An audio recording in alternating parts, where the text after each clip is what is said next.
Hey guys, I'm Mike, And I'm Tim. and this is the Board Game Rundown, and we're live from our basements because we cover games from the ground up. Tim, it's Wednesday. I've got whiskey. We've got a list. How we doing? Like Nix was saying in the comments, he's having a rough week. We got to make it better. This has just been a week that feels like a full of Mondays. Every day feels like a Monday. So I am living for this show tonight. Like I am here. I'm excited to be here because I know everybody here, Mike, and everybody in the chat puts me in a much better mood. So Absolutely. Let's say hi to all those wonderful people. Nix, that is correct. It is. Why can't I click on that comment? Couch Mike. That's right. It is Couch Mike. I was getting annoyed that I couldn't even select the comment. There we go. Now it's working. Yeah, we got some. Tim says he's had a rough day. Mine got a little brutal towards the end. But yeah, that is why we all sit around with you folks, pour some whiskey over ice, drink it, and chat about games. We thank you all for tuning in and make it a lot more fun to do. Tim, Oh what are my you gosh. drinking tonight? That sounded like I was afraid of that. Sounded like a plastic Yeah, jug right there. it sounded Listen, like it. here's the We thing: got is I gotta save some good whiskey for when we have Jim on, because That's true. and I gotta make my way through this thing as well. It's not gonna drink Ugh, itself, so you I don't might as have well. to. It might. No, you see, It might. it might actually. Well, I'm afraid if I don't drink it, it'll turn into something and try to take over the world. Um, Well, it might do that too. It but might just turn into the same old crow that you are, Tim. Ha! the See what I did same there? old crow. That's right. Jim inspired me. That is Jim Cole, the one releasing that zombie game that we're going to be talking about next week or 2 weeks Yeah. from now. Well, And next he week said, too. yeah. Well, yeah, gotcha. Because we're going to preview it. Then we're going Yep. to have him on the show. Yep. But yeah, he's like, well, games that are always in the bag is the list. If you didn't know, I'm sure you did That's because it's oh, a go on. fun list. Games are always in the bag, so I thought about whiskey. I always like to drink, and it's really any 1792 product, but their small batch is amazing. So this list was actually suggested, uh, sort of inspired by Chris Charlwood. Chris, I was at the Saturday meetup we had that was also Bob's birthday. So I had the kids. I busted out of the house right, with an hour and a half before my football game started. So I knew I was good for like two games, and then we yeah, we played a couple games. We played Ahoy Kitten, and then we played Las Vegas. And Chris was like, "Yeah, this game's always in my bag. Like I take it everywhere." And he goes, "You know what? That's a good idea for one of your Whiskey Wednesdays." I was like, "It is a good idea for one of our Whiskey It is. Wednesdays." As soon as So, Tim said it, I'm like, okay, there we go. That's next week's topic. I mean, it was Don't so see him in the easy, right? chat yet. Hopefully, he'll join us. He'll pop in later to heckle us and be like, "What's this dumb list?" And I'll be Yeah, like, he "Oh, will too. That's Chris, exactly what he'll do. it's your list." Welcome. Good to see you're in character. Yeah. But he's actually a super nice dude. He is a really nice dude. I really like him quite a bit and very knowledgeable. Dude knows a lot of Mhm, people. Has been in the hobby for a very long time. mhm. Just has a lot of knowledge and yeah. I like being around people smarter than me, which isn't hard to do. So I like being around everybody. Well, well, it's funny because yeah, Chris had been in the hobby so long that like I was a newer gamer, and before I met you guys, I actually bought games from him. Oh, right on. So I had met him a long time ago. That was probably 9 years ago, I bet. I bought, just for the record, it was Civilization and Fleet. I Okay. have since moved on from both games. I sold them also. Civilization I never played because I'm like it's sat on my shelf of shame for like 5 years. I'm like, I'm never gonna touch I this gotta game. just move this thing. Yeah. Plus I had an expansion sitting on top of it. It was time to go. So Tim, you asked a really interesting question last week, and I'd like you to ask it again. What kind of music you been listening to there, Couch Mike? Is that the question? That was. Yeah. That's always a fun question. And I hate is when I ask someone that question and they're like everything. I'm like, no, No, you like don't listen to everything. give me Right. just like something you listened to in the car today that you were like, this is hitting me pretty good Yeah. today. Like, yeah. That's definitely not me being on a dating site getting that answer a lot. So 311. I'm Oh, actually little 90s throwback there, Tim. Hey, and it's Andrew. Um, so yeah, little 90s throwback. You're always going to get some of those from me, and I am going to probably see them in Hammond at the Horseshoe on Saturday nice. I with can't a believe high you're school friend that I used to play baseball with. So it's like a total throwback. nice. Nice, A nice. little 311. I'd love to see Amber is really just one of my favorite songs. That's the Amber is the color of my energy. Whoa, you know that one. Okay. Mhm. Yeah, love me some 311. And I always listen to them, but I was this week, and that's the Black Keys. Oh, dude, I love the Black Keys so I much. can listen to their just discography and just Mhm. let it go. Yeah. Just let it go.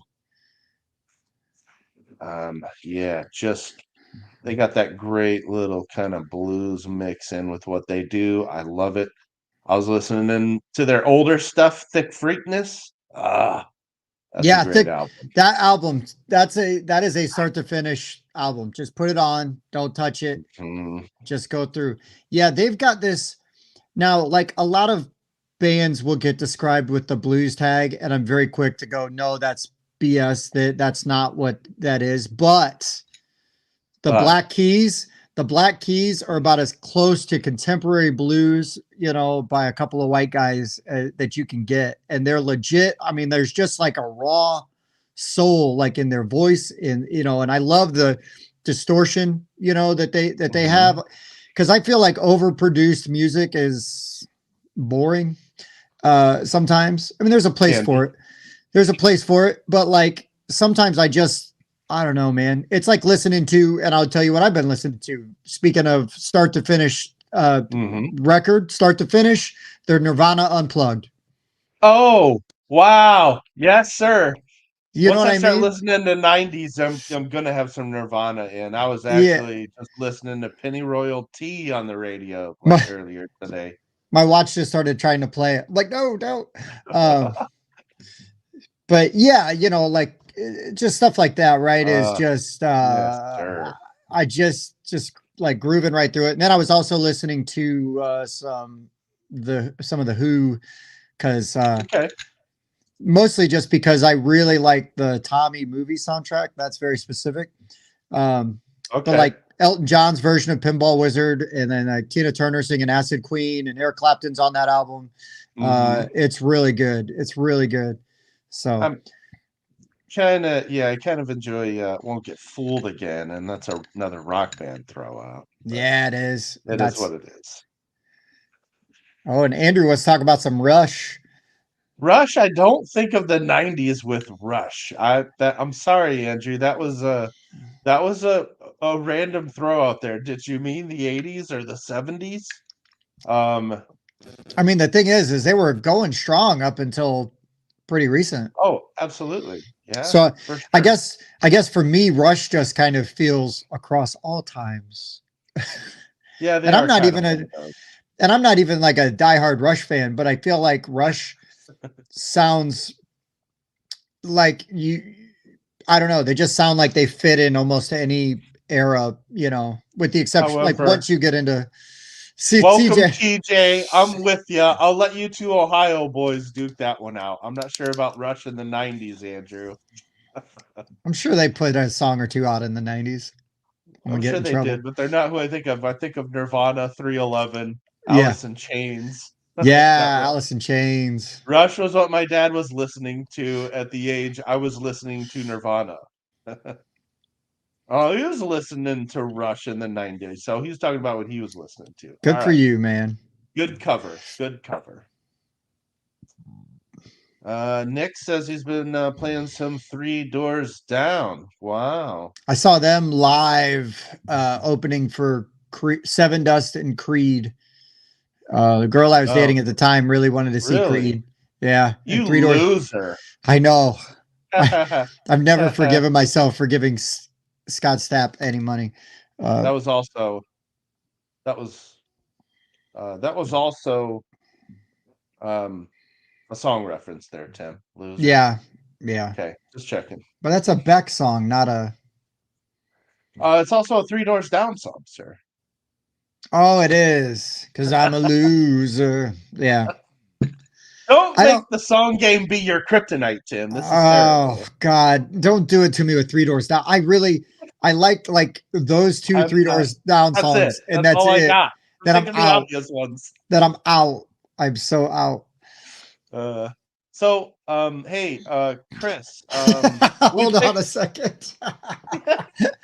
Yes, yes, I love it. No, that's so true. That's so true. Nothing says 2023 like Travis Tritt, man. Let me tell you. Mm. Um, Well, that hairstyle's so back in fashion at least. well, that's true with the kiddos. It is. Chris, we picked your list. We gave you a shout out for coming up with it earlier. Tim told the whole story of how he was playing games with you. And yes, we do mix up some music. That was Tim's idea last week, and I just love it. Every once in But a anyway, while, I have one of those. well, sometimes I don't want to give you too much credit. Yeah, don't. But yeah, Tim, this is. Let's go back to that whole topic that we picked here. So yeah, this is games that we always have in our bag. Mm-hmm. Tim, what was your criteria for this, or was there a criteria, or did you even really think about Well, despite popular belief, I do actually think. it? Of fondling his bag. Yeah, we won't say which one.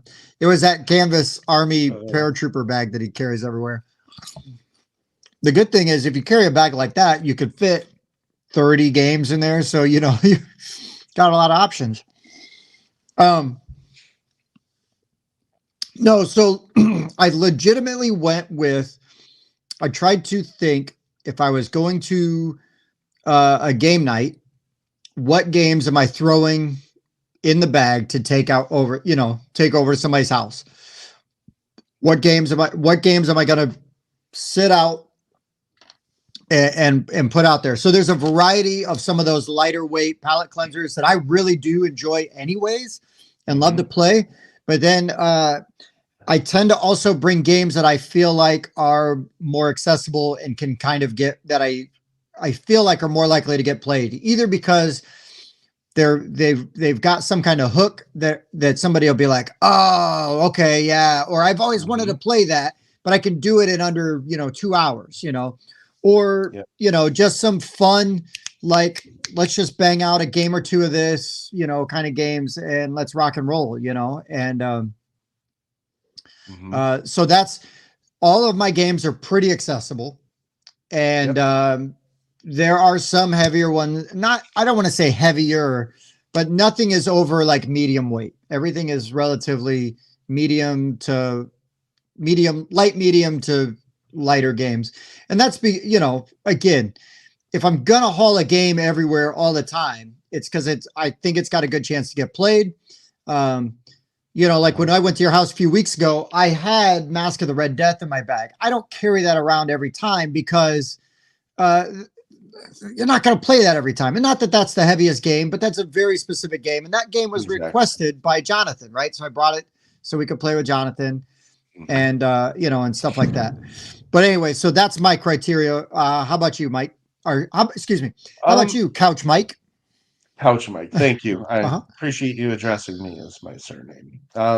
So it's like you said, it is definitely approachable games I can show to everybody because I thought of games that are quite literally always in the bag, no Mm-hmm. matter where I go, regardless if it's a meetup or to friends or, you know, uh, holidays, any situation I can think of. Like these are the games that fit the most situations, and therefore that just puts them in the bag more frequently than other games. It I works. went, I approached it exactly like that. Like these are the ones I am most often going to have sitting in my bag if I come over to your house with a bag of games. Right on. So there you go. Um, yeah, event games or long event. That would be a great list, Nix. I'm totally down for that. Ooh, great one, Nix. I like that a lot. That is an excellent list. Tim, are you Now, writing that down? Is that what you're doing? yep. You And should be.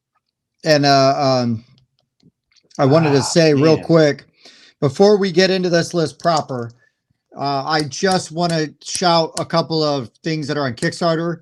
And both of these games that I'm going to talk about could definitely qualify as games that are always in my bag um, if they were out. I do have prototypes of them, but it's almost over. But For the Crown is a really neat sort of battler, like a 1v1 kind of battler with all these unique characters. They all play differently in the way that they go. Super good. And Nice. then friend of the show, Matthew Ryan, right? He's got his 3-pack of small box games with Hmm. Defrag, 16 Candies, and Sirens. I just got the prototypes this week, but I haven't busted into them yet. So, but that's all on Kickstarter right now. I think everybody should go and check those out real quick. They're not very expensive, and I think there's a lot of bang for your buck in those games. Mike, dude, congratulations on a sold out QSCon. Getting ready to get that ramped up. I hope you have an amazing, amazing QSCon. We will see you there next year. Hmm. Um,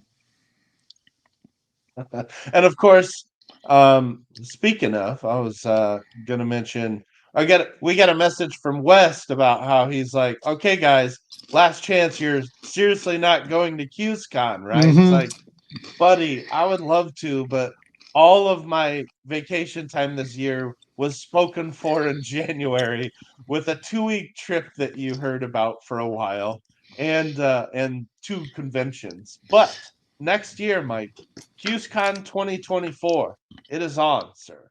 It is on. Yeah, because I've got a couple of different angles to make it happen. So I've got a few paths to victory with that one, whether I drag the fam or whether I pile in with some of you guys. But we are going to rock and roll, man. I'm really excited. I'm so envious of all of my friends that are going to get to go and be there and have an amazing time. But at the same time, I'm so proud of Mike for what he is accomplishing up there and what he's doing up there in Syracuse. That is so cool. What does that man not do? Right? He does it all. Right? Yeah, So everything, uh, basically. lucky to have somebody like that we can call a friend. Uh, so really happy for you. Hats off to you, man. I hope you have a great weekend. I know you'll have a great weekend. Just next year's will be even better. Is I don't know why, but I have a Well, feeling I something about next year's will be even better. mhm, just an idea. Just a I'm hunch. yeah. Yep, it's happening. I'm already planning other stuff. I'm looking into making a trip in upstate New York. It's not just going to be I'm there for the weekend.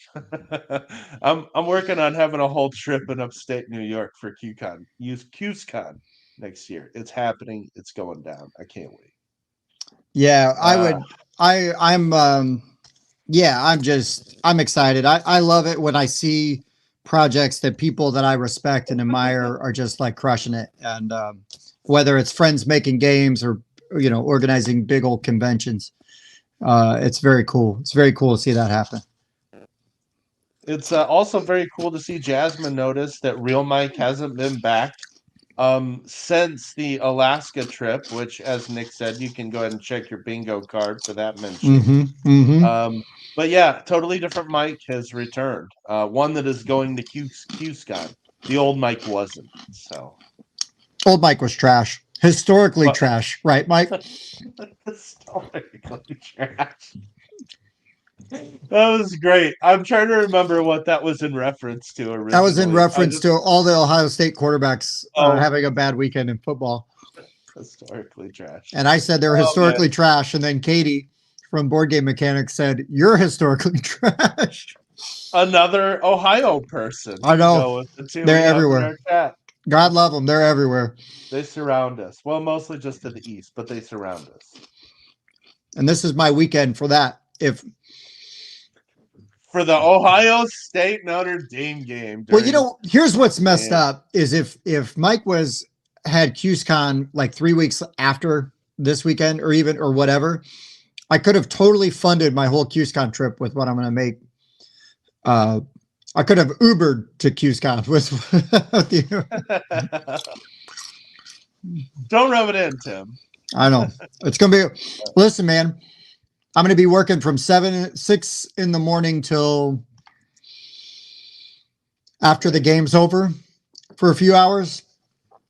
But I can't wait. It's going to be a raucous atmosphere for anybody's football fans. It's definitely going to be the game of the weekend. And Yeah, I'll catch highlights later. I'll be watching 311, Tim. yeah, yeah. I will not be jealous. I'll be outside. I will be outside the stadium listening to the fans roar or boo. Because I'm a Cubs and a Bears fan as well. I'm used to heartbreak, so we'll see what happens. But yeah. I mean, speaking of heartbreak, I'm a Purdue fan, which means I'll beat Mike to the punch. How the Cuse went ahead and just crushed us. But Hey, when you got they what, look like good. 5 turnovers, Yeah, you can't do that and expect to win. Syracuse looked decent. Yeah. All right, Couch Mike. Let's get into a list. Is that what you're going to tell me? I was going to tell you that. Let's spare our Wow. non-sports fan friends.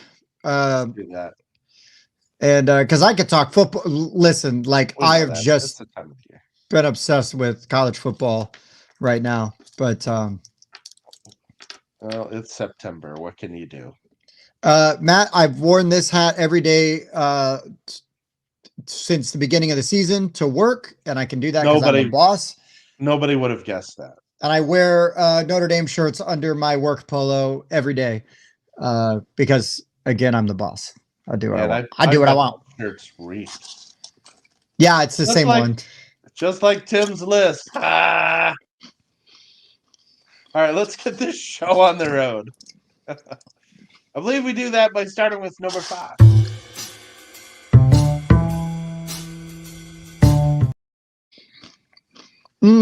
There's so many good games to choose from on my number 5. Just so settle on a 5. Just so we can get it out of the way and people can check it on their bingo card. Should I say Cthulhu Wars? Or just that'd be like that's for next week during event games, Tim. That's top 5 games in my U-Haul, like every time. In your storage unit of opportunity. No doubt. No doubt. Okay, so I'll go with the game that you can't get anywhere yet, but it's coming out soon from Mayday Games. And I've been obsessed with this game for the last couple of weeks because it is so good. It is so much fun. And that is Ahoy Kitten. Yeah. This game is super fun. I'm obsessed with it. It's so goofy and silly. We did a video for it on Sunday, like a review, and we just filmed a play of it. And even that play of it went nuts. It had crazy swings, and it was just a 3-player game with Mike and Bob and I, and it was wild. And yeah, like a boss. It was wild. It was so good. This game's great. I love it. This is 1,000,000% in my bag everywhere I go. For the time being, because I can play this game anywhere with anybody. I can teach little kids. I can teach adults. We will be playing it next week in Warsaw, Mike, because I'm bringing this damn game with us. Oh, of course. Tell people how you play this game. Okay, everybody buckle up for this 30-minute explanation on how to. It's so dumb. That's why it's great. It's a simple mechanic. It's so straightforward. So what you're trying to do is you're trying to collect sets of these colored fish, right? So there's red, yellow, and blue fish. And then there are these white fish that are worth 2 points, don't fit in a set. So what we do is we draw fish out of a bag and we put them on these tiles. There's one fewer tile than there are players. So if we're playing a 3-player game, there's 2 tiles. And then everybody else has a tile in front of them for their like player marker, right? So we put 2 fish on those tiles. We draw them randomly out of this bag. And then we go like this. We go 1, 2, 3. We point at a tile. If you are the only person pointing at a tile, you get the fish on that and you put them on your own tile in front of you. If you are pointing at a tile and somebody else is pointing at the same tile, you get nothing, and they get nothing. And then what we do is if there's a fish, if there's a tile that didn't get cleared off, you add 1 fish to it. And then if there is an empty tile, you put 2 fish on it, and you go until the fish are all gone. Now, the thing is when you start putting fish on your own tile, people can point to your tile and steal your fish. So on your turn, instead of pointing at another tile, you can cover your tile. Then you just clear those fish off of your tile. They're banked and they're saved for points later in the game, and nobody can steal them from you. And that's it. You play this game. It's not even 10 minutes with the rules teach. It is so fast. It is so funny because you're just watching to see where everybody's pointing. There's mind games involved. You're gaming the players, just as much as you're gaming the game. Ahoy Kitten is like my sleeper hit like this year. It's for just such a tiny little goofy game. These things like, I don't know, man, you're going to get your money's worth out of this game because you're going to get it played so much and you can play it with anybody. There's so much value to me in a game like that. Sure, Concordia is going to be one of my all-time favorite games, right? Ahoy Kitten is not going to beat Concordia, for me as one of my all-time favorite games. But I'm going to play Ahoy Kitten probably 50 times more than I'm going to play Concordia in a year. And that's just by virtue of how short it is and how you can take it everywhere. So anyways, Ahoy Kitten, it's so good. It's so fun. It's easy breezy. It's really good. There's just something to be said about how awesome that game is when the gameplay is just 1, 2, 3. Ah, so many scoops. Drop. Okay. 1, 2, 3. Ah, dang it. And you're doing that over and over. Yeah. Like, okay, 1, 2, 3. Like there's always every 5 to 10 seconds in that game, you're laughing or you're like, dang it, or and Yeah. you're constantly trying to figure out what people are doing. It is just really, really fun. It It is is. super fun. And I believe on that video Sunday, I pointed at the same tile like I think 10 times Yes. in a row. It It was. was the one that had the mountain of things on it. And it was like, I was like, you know what? I'm on video and I'm committed. I'm just doing this. I think I finally gave up on it. And of course Bob scoops it. I don't remember how he pulled that off. We'll find out when that video is released. I pointed at that damn thing like 10 times in a row and somehow Bob still gets it. Right. Right. Yeah. Oh, see, look, Andrew. Yes, Taco Cat Goat Cheese Pizza is I gotta one of play those that. is one of those games that it absolutely belongs on a list like this. It's stupid fun, but everybody's cackling. You know what I mean, and having a great time. Yeah. Yeah. Really good. Okay. So yes, Ahoy Kitten, Tim Hipster pick. Mark that off your bingo card. That is my number 5. You're not wrong though, Tim. It is really fun. If you want a fun, approachable game, that yeah, look for that one when it comes out. And it's going to be, I'm sure, a really good price point, and it plays up to 6. I think Yeah, so. Yeah. 6 in 20 minutes, 25 minutes. It's just fun. Yes, exactly, Bob. It is way more fun than it has any right being. It is Mm-hmm. it is great. Okay, great pick, great pick. My number 5, I've talked about this one quite a few times, but That's because it's always in my bag. There's two versions of it now. This is my favorite trick-taking game. I'll play it with camping friends and family, and that's The Crew. The Mhm. Crew is a fantastic trick-taking game. Now, I really enjoy trick-taking games because I'm from the Midwest and I've played euchre like my whole life. But the Crew puts a twist on the trick-taking genre that I just haven't seen by making it 100% co-op, and you win by getting one person to win a trick that has a specific card in it. And the mental gymnastics that you have to do to pull that off, like, okay, he's got to get the yellow six. All right, well, I got to throw off my high yellows when I get the chance. That's how you can contribute to your team. Don't set yourself up to be able to take tricks when a yellow card comes out.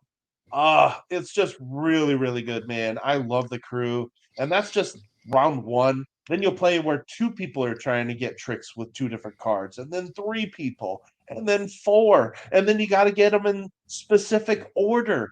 Or you play, there's one scenario that one person can't get a trick the entire round. It's just so interesting and it's challenging and it's fun. And I love seeing people that haven't really played a whole lot of modern tabletop games with me play The Crew.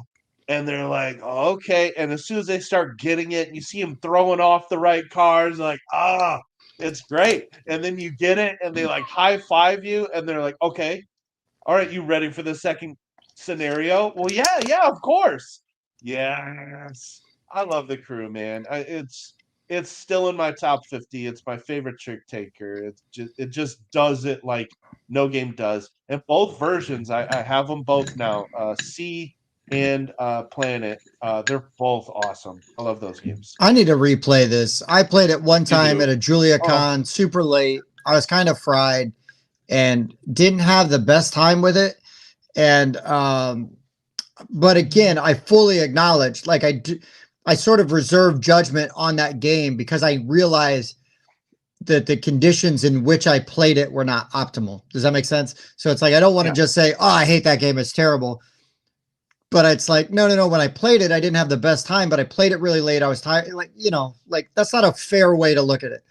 It's like why we play, why I played Cat in the Box again, and tried that again, and like still didn't love it. I don't know that you'll ever get me to play mobile markets again, but Uh, there's Tim. some, huh? Oh, sorry. Go ahead. No, I was just going to say, but there's some games where you're definitely like, no, I need to actually give this another shot. It's way better than Cat in the Box, and I've cooled on that game a little bit, if we're being honest here. Uh, but I was at your house, last year, playing it with your brother-in-law and your sister. So, Oh, and we Pat and played it Julia love it. They love that game. playing it with your other sister. Oh, Megan. Okay, yeah. Yes, we played that game like I think like 10 times. We played like 10 rounds or so. We played it for like an hour. It was great. My I sister, love it. my sister that's closer to me in age. Sorry, Julia. Megan. Her and I used to be spades partners back in the day, and we could run some spades games. I mean, we were good. We were really good. We're 2 years apart, so I think we just share a brain sometimes. And yeah, her and I playing spades. Uh, we lived in some rough neighborhoods. We played spades with some shady characters, and but we got good at it. We got real good at it. It was fun. She was definitely getting into it, and I can tell Patrick likes that game too, and I love it. So, Yeah. man, anytime I can get a group that'll sit there and play with me for an hour, I'm game. Let's Well, go. yeah, and yeah, Um, for sure. the Crew is always in my bag. That's why it's on this list. It is seriously always in my bag. So there you go. That's my number Uh, five. I could have put this way higher.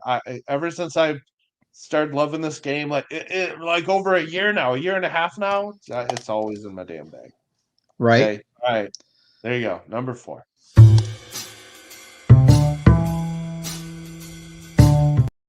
So, do I have two games in my top five that you can't get yet, or is that too douchey? No, I think I'm Wow, gonna no, remove a game. I'm gonna remove a game. It's gonna be an honorable mention because I had it written down and I was like, I'm definitely talking about this one because I take it everywhere all the time. But then I just realized that would be two games in my top five that you can't get. So I think that's BS. I'm not going to do that.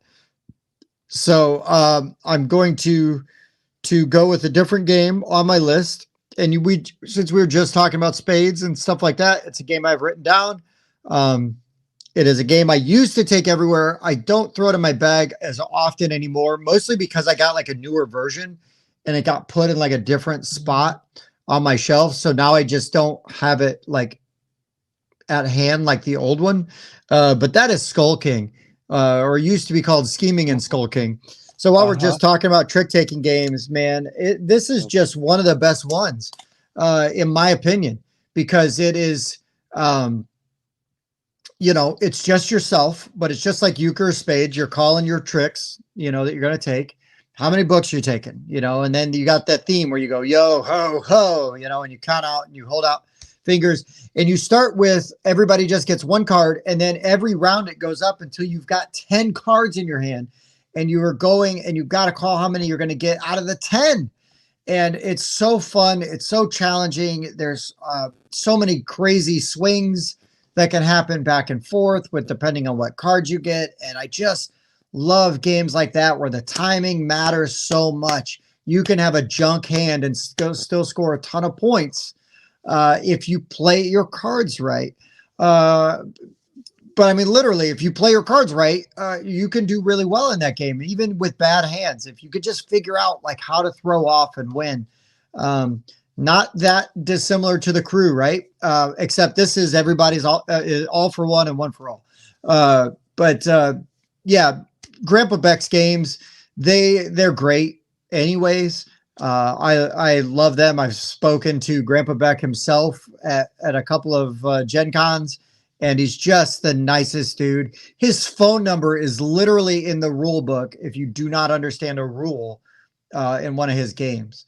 Uh, I mean, just super nice people and family and a wonderful company. But that Scheming and Skull King was their first game of theirs I ever played, and I was a fan of them ever since. Even if every game from today going forward is terrible, I will still always love them just for all of the copies of Scheming and Skull King that I've worn out up until the most recent one, which it just hasn't gotten played as much because now we've had this game in our family for 8 years, you know what I mean, or however long. So it just doesn't. It's not like anything's replaced it. It just doesn't get brought out near as much as it used to. But damn, it's still a really good game and could be in my game bag every weekend. So That that's was it. I tagged Brandon's comment. He called that like 20 minutes ago. He did. He did. That's why I didn't put it up there. That's why I didn't pop it up there because I was like, not gonna spoil it. I'll go ahead and show everybody else's picks here. So Chris says Quacks. Quacks Mm-hmm. was an honorable mention for me. I haven't played it in a while, but I've loved that game. Love that Mm-hmm. game so much. Um, Bob, I do have a word game on my list, so spoilers. In fact, it's my number 4, so we're about to get there. Oh, I know what it Bob has is. got Don't Mess with Cthulhu, which I'm not as big on as Bob is. I'll play it. It's fine. I really enjoyed it. I need to play it more for it to actually be on my list. But like now that I own it, because I played it one time and bought it, because I was like, yeah. And now that I own it, it will definitely start making the rounds. But I need to see what kind of traction it gets before it can like officially Mm. land here. Yeah, so my number 4 is my favorite word game, and it is always in my bag, and that is Decrypto. In fact, I'm almost out of sheets. I've played this game so much. But I absolutely love Decrypto. It was honestly the first game that I played from Scorpion Mask. They Mm-hmm. have been on my radar ever since, and they have dropped some hits several times since. But the crypto is Yes. fantastic. I believe what it does for me that no other word game does is it there's tension in the game when you play it. You're giving a clue, but sometimes the other team, if they can figure out your code, and they've already done that once, if they do it one more time, they will instantly win the game.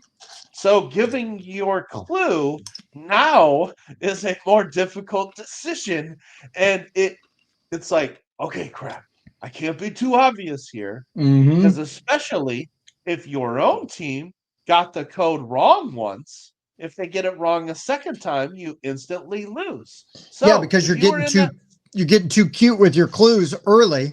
getting cute, sometimes you got to be a little obvious earlier before the other team has information and they can figure out your code. But the more words that you give, the more clues they have, the easier it gets. You start to be a little bit more cryptic with your clues, but you slip up and your team misses it and they do it twice and you lose. So just knowing that you could instantly win or lose, like based on the clue that you're about to give, there's just no other word game that does that, and it does it very well. And when you know people that you're playing with, and you can kind of use these inside jokes to your advantage with your clues, the crypto shines, and it is a fantastic word game. It is my favorite. I will, I will keep saying that until I find another one that blows me away like this one has.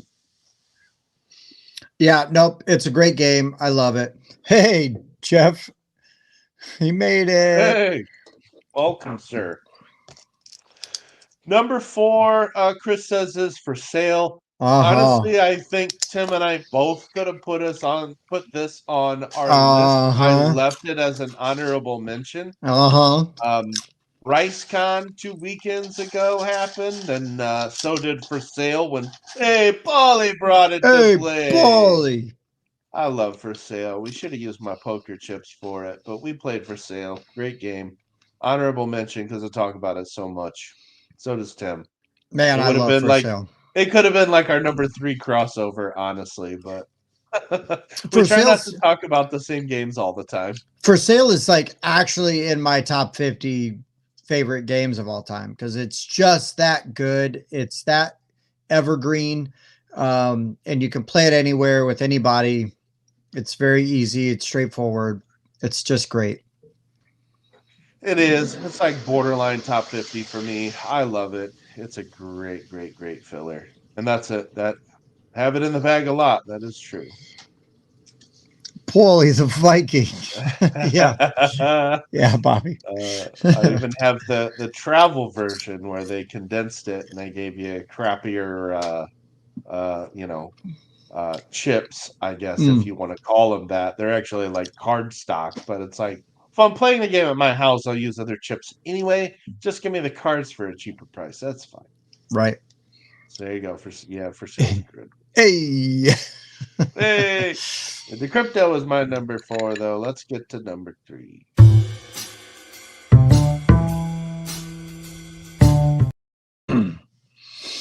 Okay, so number three will be probably one of my favorite games so far this year.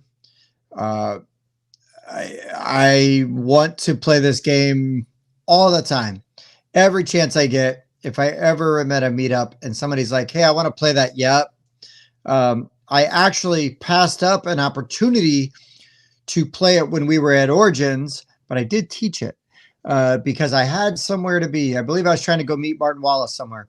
Um, but that is Thunder Road Vendetta. Uh, Wow.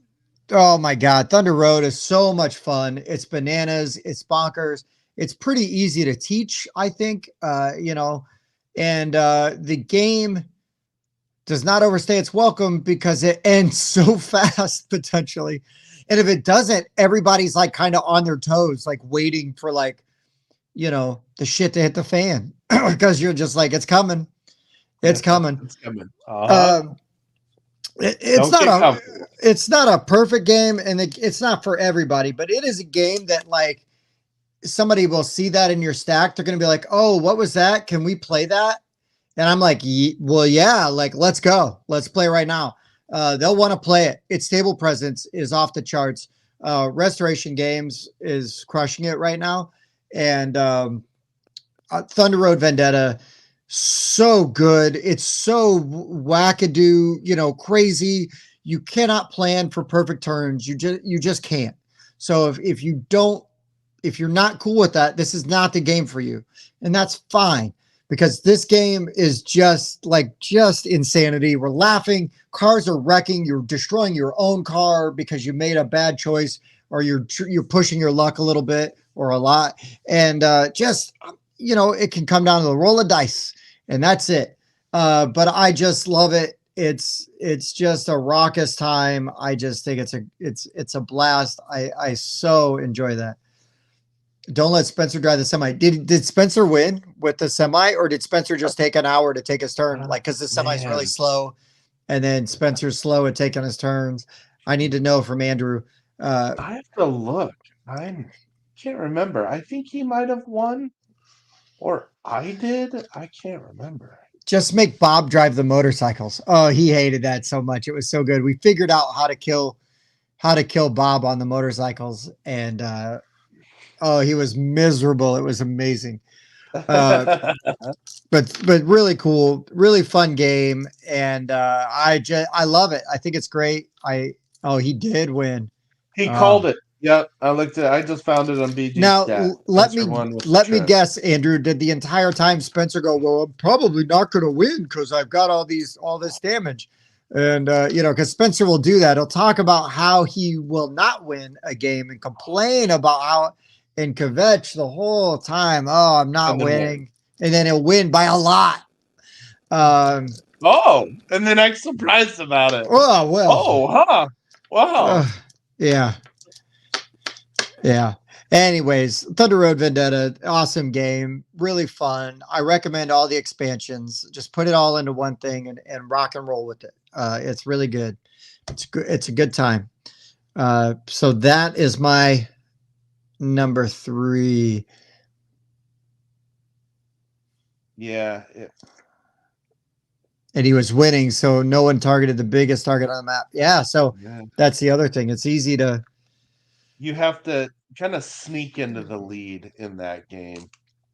Um, you want to be like third place in that game. yeah, You for a know, bit, not and not then last, but like watch. tied with second, like Uh constantly huh. shifting between second and third in that game. Watch people beat on the leader, and then just sneak right on past. Yep. Yep, for sure. So, yeah, my number three. I'm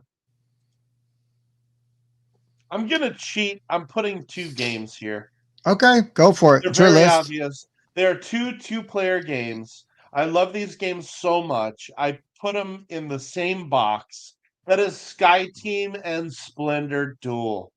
These games are fantastic. I played these games by far the most when I was on my Incorrectly. recent trip in a state that I Incorrectly, won't might I mention add. incorrectly. But yeah, so first of all, Sky Team. Yeah, Sky Team is great. That was I thought was gonna that was the one game I went to Gen Con saying I need to buy this. And so I did, and I love it. It is just so elegant. It's so thematic. The components are fantastic. There's tons of scenarios. It has great replayability. I love playing it with different people to see how differently they play than people I've already played with too. So there's a little bit of gaming how and reacting how people choose to put their dice out. Sky Team is so good. Really again, Scorpion Mask knocked it out of the park with Mm-hmm. that game. It is so good. And that is also Luc Redmond, who is the designer of So Clover, which Bob mentioned earlier. Watch out for that guy. Those French dudes are making some sweet games. Yeah, watch out the Yes, Italians.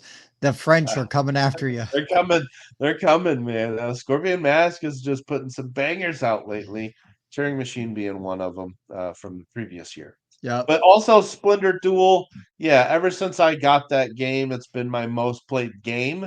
And then Sky Team passed it in 2 weeks. So that's kind of what happened. So it's kind of like, yeah, Andrew, you were right. but you don't know how much I've played Sky Team So, over that 2 week period. I played it 24 oh times my in God, the wrong. 17 days. I love Sky Team. It's amazing. It's So, so fun. so this will happen from time to time, and God knows I've done it. Right? We learn a game and we get something wrong in the game. We do a video about it. It gets pointed out, and that's fine that we did it wrong. You know what? That's fine because we still rate the game based on our experience.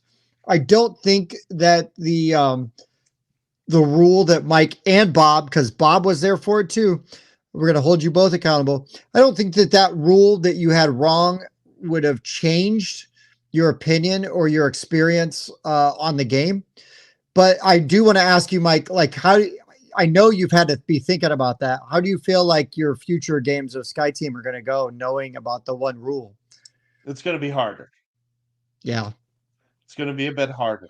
but that's Yeah. not going to take away from your enjoyment, though, right? No. I You mean, know it what? doesn't What's change your rating or interesting, anything. I'm confident if you, and this has happened to us, and I'm not going to say what video, if you get a rule wrong but rate a game negatively, you'll get dragged for it. Uh huh. If you get a rule wrong and you rate it favorably, people will mention it, but they're not going to Oh be yeah, as they're harsh towards you. no, they're Bob just like gave Sky Team a 9.5 and I gave it a 9. right. Okay? Yeah. No, So, no, but sometimes you're like, there's definitely been times where we've played a game wrong and it's like, uh, it's been corrected. And I've gone, no. Like, like I'm gonna keep playing it the way we were playing it because I feel like it's a better I'll game, or make a that's a bad I'll rule, or I don't like I'll it. make a confession kind of about how that happened, and that was that like it was, and this isn't the excuse, but this is sort of like how this is just how it happened. So Bob and I decided to learn that game like late after Gen Con because we Uh huh. really wanted to play it, and he wanted to determine if he was gonna buy it. I didn't feel like reading the rule book, so we watched before you play his video on it, and then like, oh, okay, I get this. And then so I basically never read the basic concept of the actions. I never did. I was like, oh, okay, this is super simple. I don't need the rule book. I only use the rule book for the scenarios. And that's really just to see what icon that tells me what modules to add. So there you go. That's my Mike's an idiot. But I will just say next time if you're gonna do a video and you're gonna explain the rules, read the rule book. just once over. I'm not saying fine tooth comb, It but at happens. least like that Confessions. thing probably has dust on. Like blow the dust off that rule book. Peek at it. It's not Think like you about it. missed like a major thing. I'm just messing with you. I I know. just want to It's bust your gonna make balls. the game. It's gonna make the game harder. I was, But I I was, want to throw. I did want to. I know, and I deserve it. It's such an easy game. But yeah, I had fun, and it's gonna make it harder. But that's great. I'm glad it's gonna make it harder. That's gonna make because it more fun. I've just got to enjoy this because everybody gives me a hard time for teaching games wrong. Because I'll get like one rule wrong when we teach a game. And the thing is, Mike, is here's what I do is you watch the video, right? For example, in this scenario, you watch the video, you're like, yeah, I know how to play this, right? Uh So huh. I'm reading the rule book and I start reading the paragraph with the rule. And then I go, oh, I understand how this rule works. Next section, next rule. That's where I mess up. It's my own hubris, right? As I'm like, oh yeah, I understand this. Moving on to the next one. Uh huh. Yeah. And that's what gets me. It's like, oh, if I just read like one more Yeah. sentence. It was an assumption where it was like, okay, I I, place a die and I can do yeah, anything up to that die. Got it. Nope. It's you can only do exactly the number of that die. it Oh, happens. Who whoops. cares? Whatever. Like Nick said, if Yeah. you're having fun playing Love the game, the game. who cares? Who cares? You having fun playing? Who cares? That's Calling honestly it. myself out, still putting it at my number 3. Right now, honestly, like those two games, those two games are like borderline top 20 right now. I I mean, still seriously, I love those games. I still have not played Splendor Duel. I could have made them both my number two, but I'm gonna do a little throwback that Bob will appreciate here for my number two. So Okay. let's let's move on to that. That is numero dos.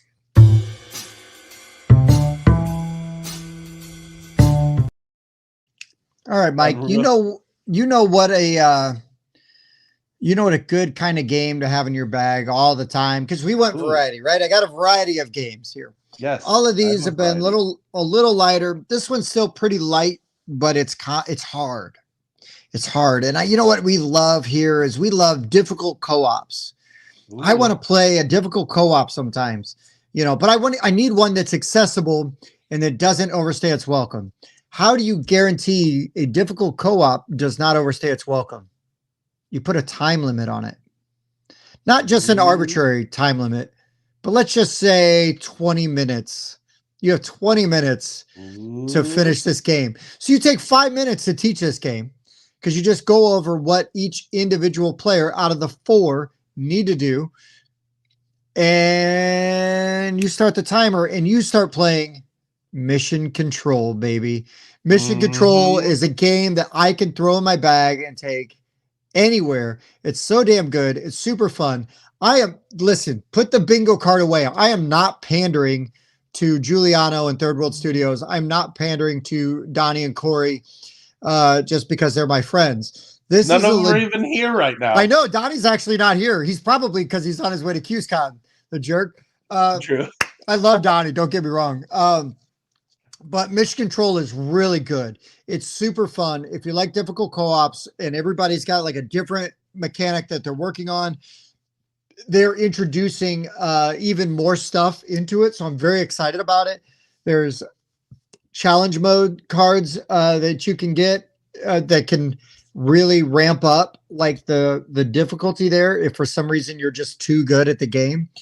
Uh, but yeah, I just think it's a really good underrated game. I know we talk about it all the time, but I still don't think like enough people know how good Mission Control is because uh, there's just nothing like it. I haven't played anything that does what it does, especially not the way that it does it. And I really appreciate that. I think it's great, and I love it. It's a small box. It'll fit in the bag. You know what I should have done, Mike, is I should have seen if all of my games would fit actually into one of like those standard Yeah. cloth kind of tote bags. My Olmsted law firm, like neon green tote Hmm. bags that we take everywhere. But All of mine definitely would. I think Because my I think mine would. Yeah. the first three I picked are all small box games. Hmm. Decrypto's one of the on the larger. Well, Decrypto and Sky Team are on the larger end of the small box, But but they are still, still smaller. My next two to shake things up will be ooh. your standard size So boxes. Thunder Road Vendetta is my largest box on this list. That's a But huge box. but all the other games will fit in right around it. Yeah, I think so. Good pick, Bob, with Scout. I haven't played it in a while, so I left it as an honorable mention. But yeah, Scout is in my bag all the time. But God, yeah, I just haven't played it in a while. I just recently replayed Scout, and where was I when I played Scout again? Oh, it was when my friend Greg was in town and we played Scout. Um, I was like, why? I just played Scout again recently. Like, when did I do it? I think I won when I played too. Scout is out of Um, print again. yeah, Wow. they just need to. I don't. That game. There's no reason that game should be out of print. It's a freaking deck of cards Right. and a couple of cardboard tokens. Really, Yeah, I know. That's it. Yeah. It's it's really good though. And this is the second time it's been out of print. and the theme is Third time, technically. bull. The theme is bull. Just whatever. How dare you? I'm just annoyed that they even tried to give it a theme. Like it's so.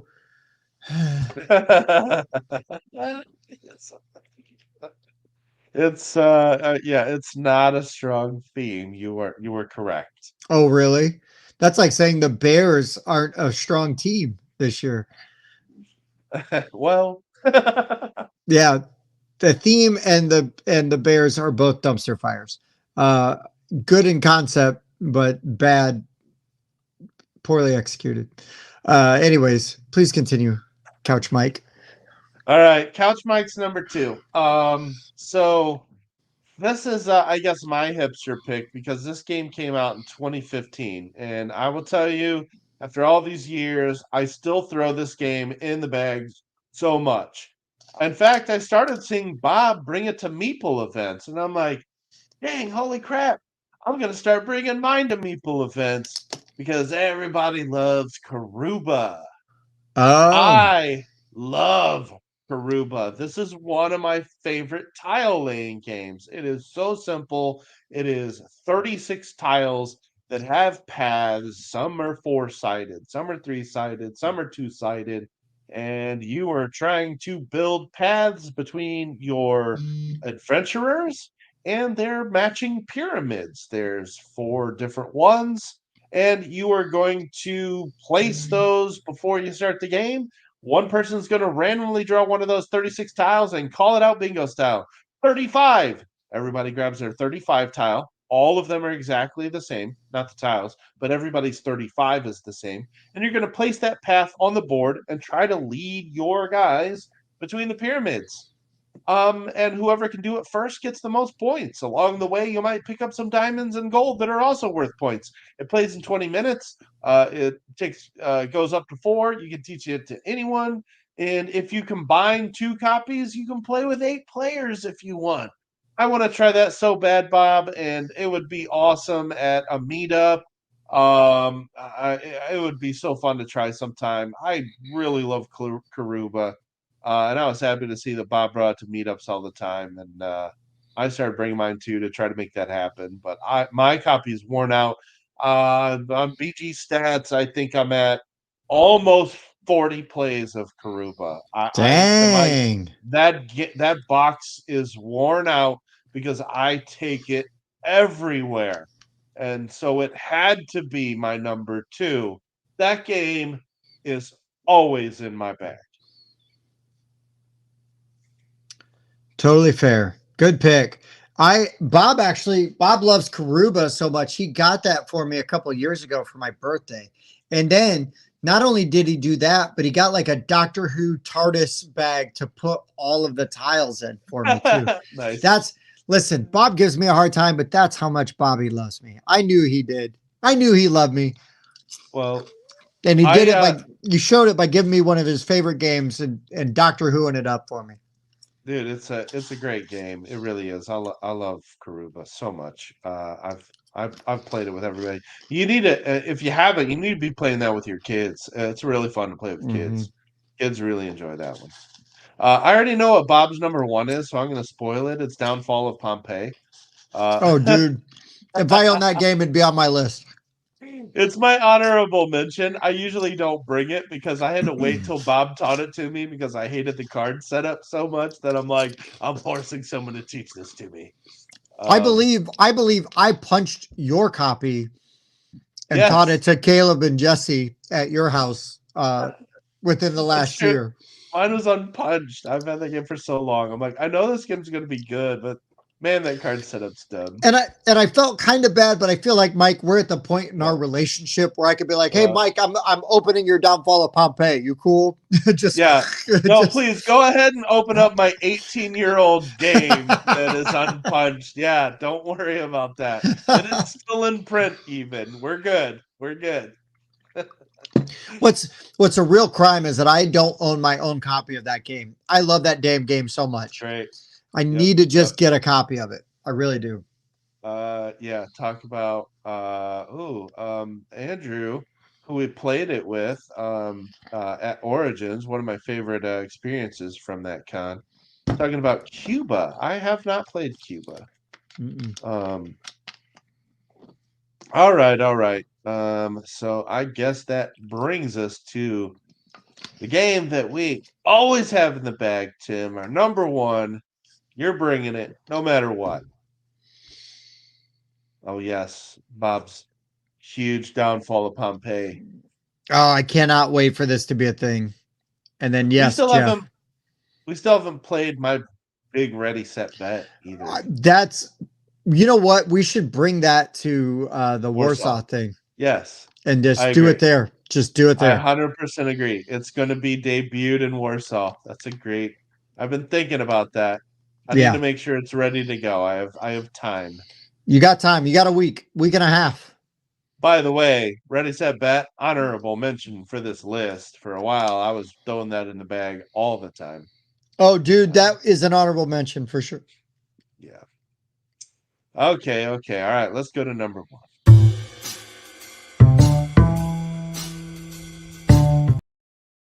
Jeff, that's a Oh, great idea. Top five I games to make giant. I wrote it down. I wrote it Yes, down. I love it. I absolutely wrote it Yes. down because I was at a convention one year, and they were playing a giant rhino hero, and I was like, "This is Oh, amazing." Um, wow. 5 years ago, Rhino Hero would have been on this list. Actually, going to used to go to Wizard World in Chicago, so like Comic Con in Chicago. And so like I would always try to pack games for non-gamers. And Rhino Hero was a game I brought every year to Comic Con because we would always sit in the hotel lobby and play that. And we'd gather a crowd because the higher the tower gets, and we're drinking and just having a great time. It's 3 a.m. Random drunk celebrities are walking around. Um, anyways, gigantic Rhino Hero was great. I didn't ever own one, but seeing it played, but playing regular Rhino Hero, just there was a connection there. It made sense. Anyways, my number one. This is really upsetting me because I don't know where my copy of this game is. I think I lost it at Origins, so I Oh, need to repurchase it. oh no. This was my second favorite game coming out of Gen Con last year. This is a game that I will play at the drop of a hat, anywhere, anytime. Oh, It's I know so what it good. is. It's easy. It's fun. It's light. It's easy to teach. The theme is appealing if you're into that sort of thing. And that is freaking Marvel Remix, Yes, sir. baby. I can't find my damn copy. I'm gonna have to buy a new one. I keep looking. If you see me randomly looking around my shelves, it's because it's like, where is my Marvel Remix? I don't know. I haven't been able to find it since either I reorganized my shelves or we went to Origins and I left it somewhere. Because I've asked the guys a bunch of times and I know they would tell the truth if they ended up with a extra copy of Marvel Remix. Like, hey, it's mine. But I can't find that damn game anywhere. I love it. I would take it anywhere I go. It's so fast. It's so easy to play, and it appeals to everyone. It's challenging, and usually once you've played it once, like for the first time, you're like, okay, I now understand it. Let's play it again. Like everybody, everybody that I played that game with is like, okay, now I get it. Let's play again. Like they want to go again. That's a great sign for a game. Yeah, you're gonna have bad hands. Yeah, it's gonna suck every once in a while because you're like, oh, I couldn't get what I needed. Oh, Mike ended the game too soon. Oh, Spencer complained about not having what he needed and he got on the last one and he beat everybody. Blah blah blah. It all happened. But every once in a while, the Marvel god Stan Lee will smile down upon you and you will win a game of Marvel Remix. It's super fun. It's very fast. It's very portable. You can take it anywhere. You can teach it very easily. It just fits the entire criteria of like what fits in a bag, that you can take to any con, any meetup, play with anybody. The Marvel theme is accessible to everyone. You don't have to love Marvel, but you know who Spider-Man is. You know who Captain America is. You know who the Hulk is. And the cards all make sense, and they play like you think they should. And I don't it's just really good. It's really solid. Fantasy Realms is great. Do not get me wrong. Fantasy Realms is a wonderful game. Marvel Remix takes Fantasy Realms, puts a theme on it that is appealing, puts artwork on it that is appealing, and just like tweaks it like a tiny bit, and just makes the game great. Makes a really good game great. So Marvel Remix is going to be my number one since I can't do hipster picks. for my number one. And I really, really, really, really, really wanted to troll everyone and put Happy Salmon on my list, and I didn't. But that is a game that is almost always in my bag.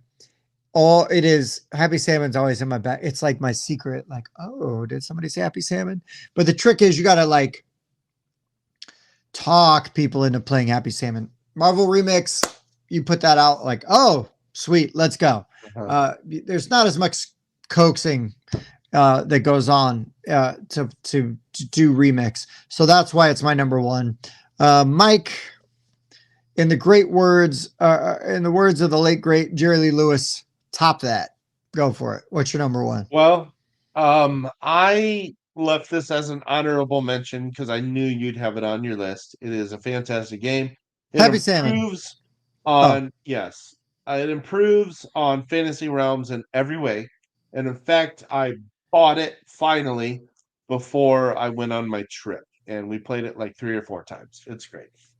I like it so much better in Fantasy Realms. Fantasy Realms, quite honestly, the scoring is more tedious, and the wild cards are sometimes a little, harder to handle. yeah. And so Marvel Remix just makes that all super simple. It's You're really, welcome. really great. It's really great. My number one,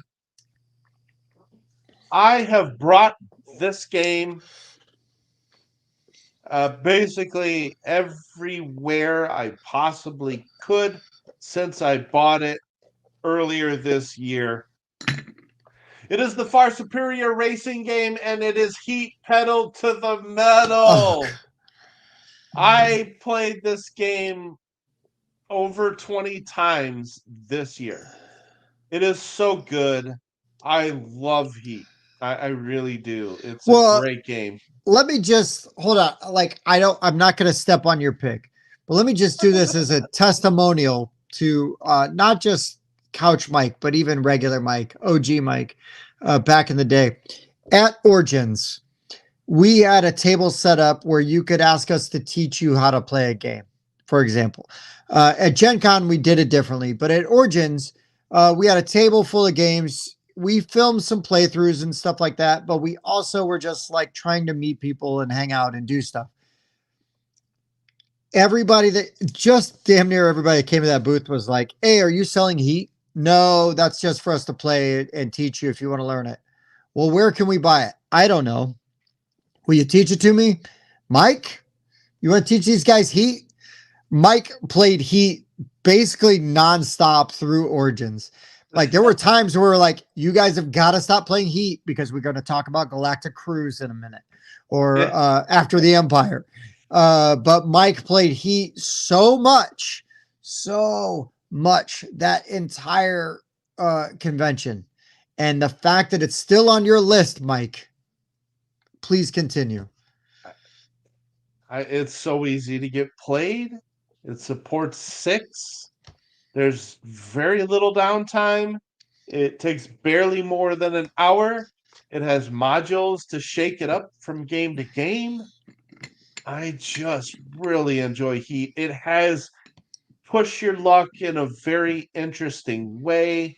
You have to slow down for turns, so you're not always playing your highest cards. Sometimes you save your lowest cards for the turns to slow down, and you Mm-hmm. have to shift gears, and you're required to play cards based on the gears that you're in. You're in second gear, you're playing 2 cards. Oh, you're coming up to a turn and you only have a 4 and a 3, and the corner speed is a 5. Whoop, you will have to spend heat out of your engine, and those heat cards come back to your hand, and they are dead cards. You cannot use them. And so it's just got a really, really interesting hand management that is very clever and simple. It works very well, and it actually made me it made me buy Flamme Rouge, which is what this game is based off of. These are Dutch designers, and they designed that game, and I played it, and I don't like it as much as Heat, but I still need to play it at 4.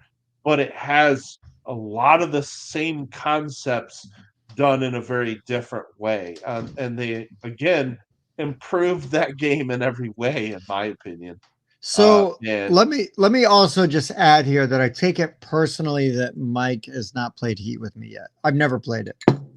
I know it's so weird because it's one of those where I reviewed with Bob and Andrew, and then like I played it with Jason when he was in town, waiting on you to come over, and we were finishing up as you got there, and ended up playing QE into crypto, which I wasn't mad about. Nope, I Um, wasn't mad either. I thought it was a we great will time. definitely play Heat. So I'll say this why I think it's better than Thunder Road. And Thunder Road, I like the excitement of the randomness that can happen, and I embrace that. Oh, we smashed into each other, and I'm gonna be shot into a random direction. So my car might blow up, or it might hit somebody else and cause a chain reaction, and then they're gonna bounce. One of us is gonna bounce in a random direction.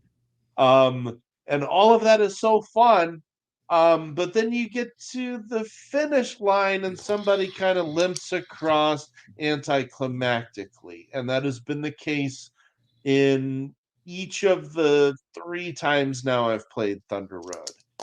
Whereas Heat is a bit more strategic while not being overbearing or giving you a ton of AP. And I've had some exciting finishes where it's like, I don't know who's going to win this.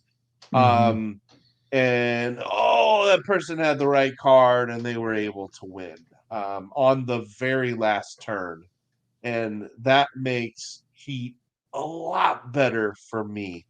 I like Thunder Road, and I'll play it anytime somebody mentions it, but it just sort of fizzles at the end of the game. Oh, looks like Spencer's gonna win. That's how it's happened. I won the first time. Oh, it looks like Mike's gonna win. Um, that's my opinion, and that is why I like Heat more. But yes, I've played it a lot, and I still always throw it in the bag. No, that's a great sign. I haven't played it, so I don't really have an opinion on it. But I will say though that like when I watch somebody continually play a game over and over, well, so here's the thing, right? Is like the passion you show for Heat. It is not unlike when with me with Cthulhu Wars back in the day, where it's like I brought it. Oh, okay, I'll just teach it because there's too many people that want to play it. I played it 100 times. I'll just teach it, and I teach it, and I'm happy to teach it, and I have a great time teaching it, right? Or I get to play it, and then it's like, hell yeah, let's go, and I have a great time playing it. Um, so to me, because we have taught games at conventions, we won't name them, where we're like, okay, I'm kind of just over it for a little bit. Like I need a break and I'm done with it. But you got, you and he, the way you did he kind of made me think of back in the day when I was teaching Cthulhu Wars at Gen Con, year after year. And I'm still just like, after the con was over and other people I was working with were like, hey, do you want to go back to the hotel room and play Cthulhu Wars? And it's like, yeah. And we would go and Right. play, you know what I mean? And it's like, yeah, I've been teaching this all day. Like, I want to play it now, because when I'm teaching, I'm not like playing like I'm going to play if I'm playing, Hmm. players, right? And so, yeah, there's just something to be said for a game like that. And so, great pick. Not at all shocking. But I, I'm it's not, but I've played it 20 times in 9 months. So yeah, that's because it's always in my bag. But dude, that's like, our lists don't.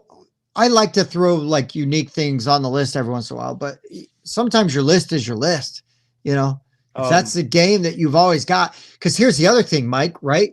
Is there something to be said for having that game that somebody's going to peek in your game bag and go, "Oh, you've got that? Can we play that like right now? I've that's heard about that." exactly why I bring it all the time. Hell yeah, hell yeah. Because here's the People rub: is always ask me to play it. Always. If you were ever like, I don't know if I want to play that, I'd be like, Mike, quit bringing that damn game if you don't want to play the thing. Right. Um, I keep bringing it because I want to play it. I right, can't get enough of it. right. Nope. Um, so yeah, 20 plays just this year. My number two Karuba, I have 41 plays of. It's always in my bag. You should see my heat box, dude. That box already looks like a game I've had for 5 or 6 years. Nice. It looks like a game that has been some places, and it has. I bring it all the time. Sky Team and Splendor Duel are both over 20 plays already. Dang. Uh, uh, let me see. Decrypto, where am I at on that? I'm nearing 30 plays on that. And Bob thinks I cheat on the crew because I count around because the game Oh, right, considers if you play one hand, which is 10 cards, will you beat that scenario and you go to the next one? I right. call that a game. Now, I don't count board game arena plays. So that's my way of hacking the system slightly. You can do it however you want. I'm not going to pick on you, but I count every round of the crew as a game, and I'm at 47 of those. So I've there you go. been I've been terrible for like the last 2 months, 3 months about tracking the games that I played. I was really good last year. I tracked almost everything. And this year I've been terrible. Well, it's good for like 5, 6 months, and I've been terrible. Which will make it really fun to try to do the games we played the most this year list, which I'm sure we'll do. Spoiler alert, but it is what it is. Um, We have Chris threw out his number one, which is Teach You, yeah, another great trick taking game. And to tie things together, that one would be an honorable mention for me, and it's one that I got taught by my Warsaw group, and they would play that one all the time. I've got probably at least a dozen plays that Teach You. That's a really good one. I played that app of Teach You so many times. Yeah, it's a fun one. Tim, I got a ton of honorable mentions here because it was a really easy list to do. You're literally just thinking of what games do I always try to bring. Yeah. What other ones you got?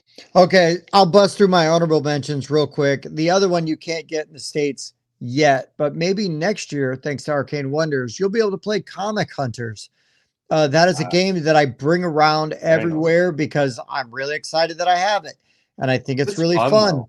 It's really fun. It's really easy to teach and it's interesting. So It- Comic Hunter is really good. Dice Miner, I think, is a game yeah, that fits in my bag really easily. I enjoy playing it. I think people like playing it, like the aspect of like filling up the mountain. You know what I mhm. mean? And the way you can pull dice off is great. I Blanks. want to Oh, I go want on. to add real quick on Dice Miner that I wish they would put that in a smaller box because it would fit, and it would get more games into your bag along with it. Oh, It sure. shouldn't be in such a big box, but whatever. I You get it. got to Those fit guys the want to. mountain. You got to fit the mountain in there. I guess.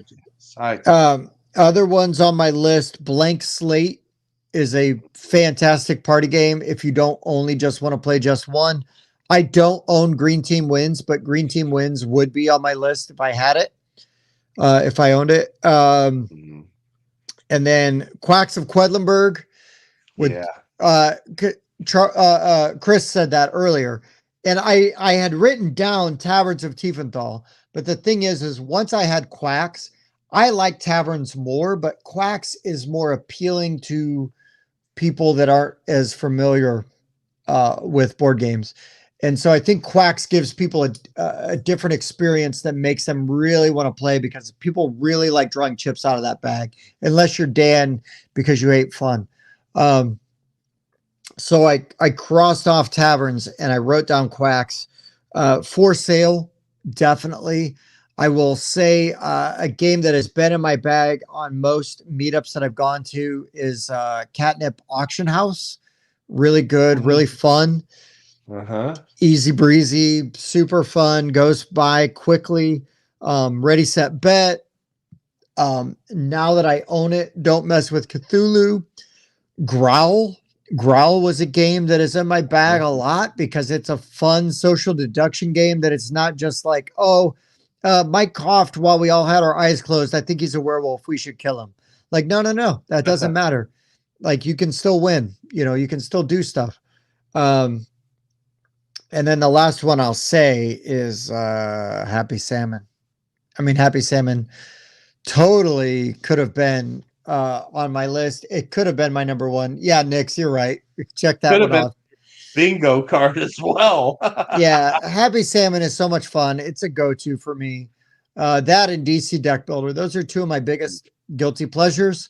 I love them. I think they're great gateway games, and depending on the group and like Mike, I'm bringing Happy Salmon to that convention in Warsaw because guess what? If a Nice. bunch of kids walk up and they want to play a fun game and they want to get a little crazy for like a minute and a half, Yeah. we'll play Happy Salmon. They're gonna have a great time. Uh-huh. They're gonna Yeah, have a great time. for Uh, sure. and again, is it as good as Concordia? No, but it's a stupid, fun, amazing game. Everybody, whatever. We're gonna play it. We're gonna get loud. We're gonna get some attention. We'll get a little rowdy with it. It's gonna be a good time. So those are my honorable mentions. You're gonna have to. Oh, hey, we got Wayne in here. What's up, Wayne? Medici is Welcome, always in Wayne. your bag. Nice. Um, Speaking of Wayne, thanks for starting up that board game rundown BGA game of Castles of Burgundy that we now have going on. Um, Oh snap! which is a thing. If you have Board Game Arena, find the Board Game Rundown group. And if you would like our usernames, we've dropped those in our Discord. We'll drop them in the comments as well. Definitely been getting back into Board Game Arena. It's been a lot of fun, especially playing one of my favorites, Castles of Burgundy. It's got me reinvigorated to play this new version. I might try to spring that on Bob this weekend.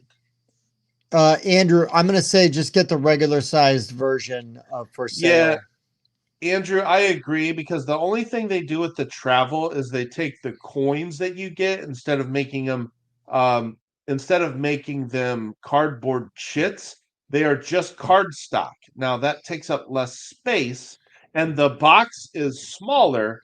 Um you'll want those cardboard chits unless you do like I do and just use the cards with poker chips or scythe coins at home. And then I Mm-hmm. use those tiny little cardboard stock coins, when I travel with it. The box is smaller and that's how they fit it into a smaller box. I have it in one of those 3x5 picture containers, and I'm one of those. I was going to show this the games that go in my bag a lot will show up in 3x5 photo Oh, containers, and I right. have a Yeah. container that has 18 of those containers. So a lot of these fit into those, and it makes it an easy way to store my small box games, and I stash the boxes. Um, So Donnie, did you just get here, Donnie? I think Because he I did.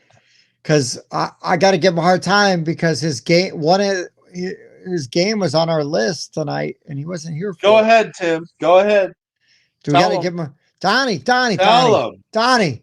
Oh no, he's been here the whole time. He didn't. You been here the whole time. You saw my number two, Donnie. He says nope. This number two is Mission Control, Donnie. Come on, Donnie. I'm really, We I'm all really. love it so much we can't shut up about it. It like fits so many lists. Here's what like one of my very big regrets about not being at QSCon. Oh, he missed number two. Your number two, apparently. Okay. Uh, uh, Likely sure, story. He only missed your sure. number two. Here's my biggest regret about not being at QSCon. So QSCon is like a convention when we go that I just want to go and play games. I want to go like because here's the thing, right? Is like we see Giuliano right at conventions. We have to wait till after hours to play games with Giuliano. We have to wait till after hours to play games with West, unless we're having him on to teach us Claw, right? Like I still haven't played a game with Goggins yet, right? Like these, and I've never played a game with Corey or Donnie. I would love to just sit and hang out and play games with these guys, or girls, females, whoever, and just play games with these people and just have a great time. And that's the thing that really like makes me sad about not being, at a show, at a convention like QSCon, because we could just go and we can have a good time. Yeah, we could film some stuff and we could goof around, but just to like hang out with like these people, these people that are our friends, that I message, like Donnie and I message each other all the time, like Giuliano and I message each other all the time, but we're, hundreds and hundreds and hundreds of miles apart, different states. And just to be able to be at a convention and play games with some of these people, because Mike, I mean, you're a great dude, and if I knew you outside of board games, we'd probably be friends. But why are we friends, Mike? We're friends because of board games. Because of board games. Why are we, Mike? Why are we such good friends, Mike? Why are you one of my best friends? Because of sports and board games. Well, yeah, both of those things. But seriously, man, you know what I mean? It just like uh, you and I became very fast friends, right? You and Bob became very fast friends because of board games and these Uh-huh. relationships, Yeah. and these stories and just the trash talking that we get to do because of not only our sports teams that we're fans of, but because of board games. And it just gives us so much interaction and everything. And I just love that about the hobby. And these awesome people, all these like Andrew, for example. Andrew made my origins because Andrew came and hung out with us, popped by the booth with his kids, and then I mean, Downfall of Pompeii, and then Andrew and his daughter playing Fairy Tale Campaign Trail, which could have been on my list, but Yeah. it's not out yet. And I'm not going to be that hipster that the game's Oh not boy. even hit Kickstarter yet. But that game could have been on my list because I will take that prototype with me to anywhere I go because that game's so much fun. But again, just having these experiences with these people is Hmm. so amazing and it's so much fun. And I wouldn't have all these friendships and these relationships if it weren't for board games. And I just want to play them with people. God, QSCon, it sucks we're missing I QSCon, Mike. know It it sucks. is. Before I get too sad about it, I'll go Uh, ahead and just do segue to do my honorable mentions. Please do. Sorry, Because Tim went on a tangent. Mark that on your no, no, bingo you're card. fine. I would love to be there. I know it'd be so fun. It would be so fun. Um, but yeah, meeting you guys that like we've talked to because of Yes. the show, or we've like guys that make games we like. It's so fun with gaming with all of you, trust me. Um, okay, so my honorable mentions: longboard. I can't shut up about Oh longboard. yeah, that was Uh, good. that was Reiner Knizia's four-player remake of Lost Cities, re-implemented as a surfboard game and published by 25th Century Games. I just really like what that game does for simply being a deck of cards. Yeah. It's really good. I Yeah. like that one a lot. Plays It in was 15 good. minutes.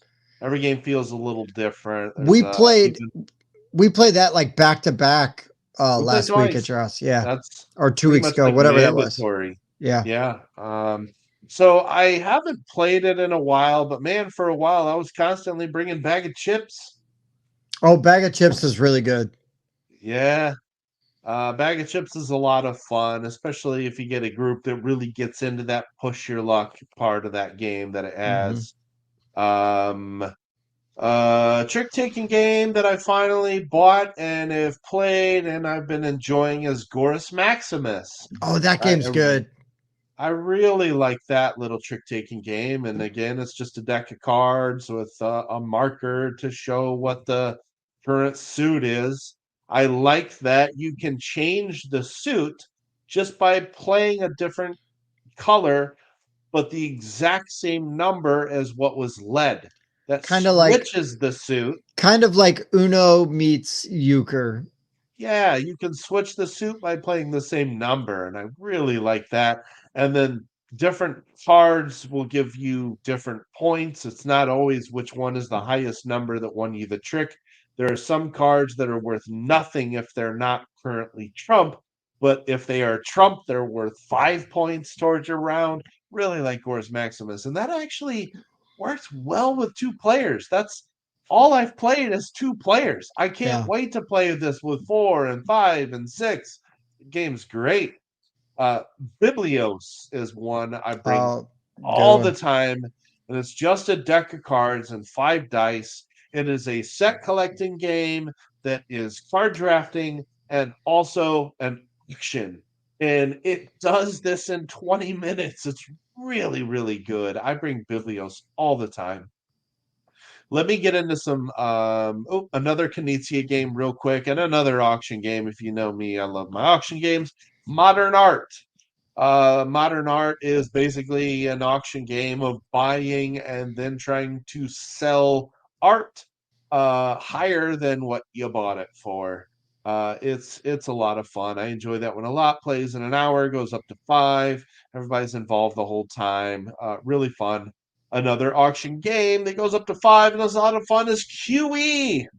QE QE. goes in my bag a lot. I don't own it. I can't put it in my bag, but man, I do love me some QE. It's a lot of fun. I bring that one a lot. It's not like any auction game you've played because you can bid anything. You Whatever don't you, I love that you so much. don't have a set amount of money. The game theme is it's quantitative easing, QE. You're printing money. So you're just buying up companies Whatever to you want. float the economy of your country. So you can Whatever bid you want. whatever you want. Whatever And you want. so you're doing a little bit of set collecting with what you're bidding on, and you're trying to get points off of the tiles. You might get bonuses if they match the country that you've chosen at the beginning of the game. But if you spent the most money, you bankrupted your country and you lose. So you can't just bid all you want every time. That is the crux of the game that makes it so, so, so good.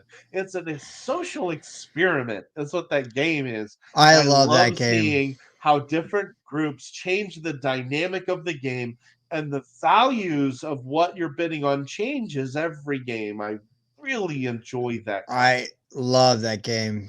I think it's great. it's great. It's a little bit chaotic, but you just got to embrace that. People can bid You whatever the hell they want, and that's why it's fun. I love chaos in games. I really do. It makes sense though, because I was at Mallory's cross country meet yesterday, and I was talking to a fellow parent, and we were talking a little bit about college football. I have one and a half college football teams that I pull for. Pull for Notre Dame, number one, all the time, die hard, whatever. Give me a hard time about it. I don't care. The I do. half is Purdue. I pull for Purdue the other half of the time. Um, it's more fun when they're good, and when they're bad, I kind of just let it go. And because like I support my wife, and I'm very happy, and she's great. Nah, And thank when God this year. and when we're not playing each other, I 100% support Purdue, but I don't actively watch them like I do Notre Dame. But when it's not Notre Dame or Purdue, you know what I pull for in college football, Mike? Huh? Upsets? Chaos. I pull for Yeah. chaos. I Yes, want sir. I want madness. I Yeah. want absolute madness. If it's the top ranked team playing a tomato can, that's fine. I don't expect a tomato can to win, but if they make it close, if Boston College almost beats Florida State, I'm so happy. If Florida State loses, even better. But like I just love the wildness that can be college football, and that is why I love games like QE, and Thunder Road and Ahoy Kitten, because it can just go insane with just the Uh-huh. madness and the chaos. I really appreciate all of that. I think it's great and I super fun. to your point, it's one of my favorite times of year is March Madness because of the chaos that can ensue and so many upsets that can happen in just a 4-day period. And Yeah. you can watch basketball for 12 hours a day, 4 days straight if you want to. Not that I've done that or encourage it. I have, and I do. But and will next year. I Yes. love those 4 days. My goodness, Yes. chaos at its best, my friend. Oh, it's so delicious. It's so I delicious. got three more honorable mentions, Go and for it. Go for I'll it. drop them real fast here. No, Bob just mentioned Foundations of Rome. It's hard to throw that in your bag because it's massive, but you can ask Bob how many times I consecutively asked him to bring this everywhere we went because I enjoy it so much.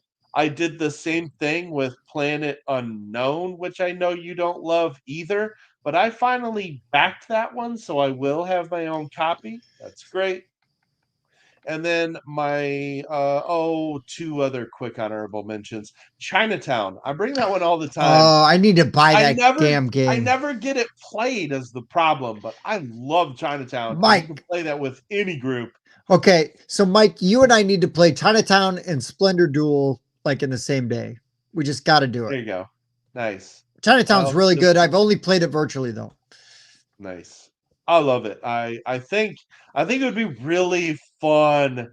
I'm gonna bring it to Julia Con. I think it could be one of those late night Yumi and Bob games that could go over really well. It would be fun to see how that went down.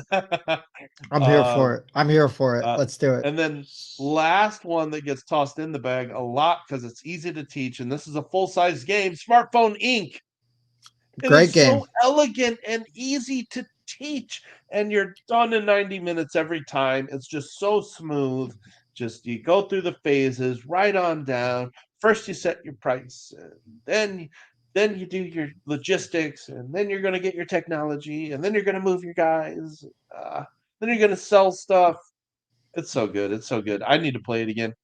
It got played over here Yeah, uh they were playing it last time. last week. Yeah, or 2 weeks Yeah. ago. It's a good one, man. I love that game. That's a top 10 game for me. I think that game's Great game. excellent, and I can show it to anyone. It's really easy to teach. It, There you it's go. a That's all my honorables. it's a great game. Great list of honorable mentions. All Yeah, I solid. figured we'd end up with some really good picks. I mean, that's why they always end up in the bag, you know? It's not because you don't want to play them, it's because they're super fun to play. I think Yeah. that was the theme of all of these. They're fun to play, you know? Yeah, and again, like easy to get to the table. Because if you're gonna Yeah. haul this game around everywhere, at least let me get it on the damn table. You know, like, oh, I brought this thing to like Yeah. 7 meetups and it's never hit the table. Maybe I pull it out of the bag and I put something else in. Because there's that whole mentality of when you go to a meetup. If and maybe I'm just speaking for myself, but sometimes it's like, what game can I bring that I know will get played?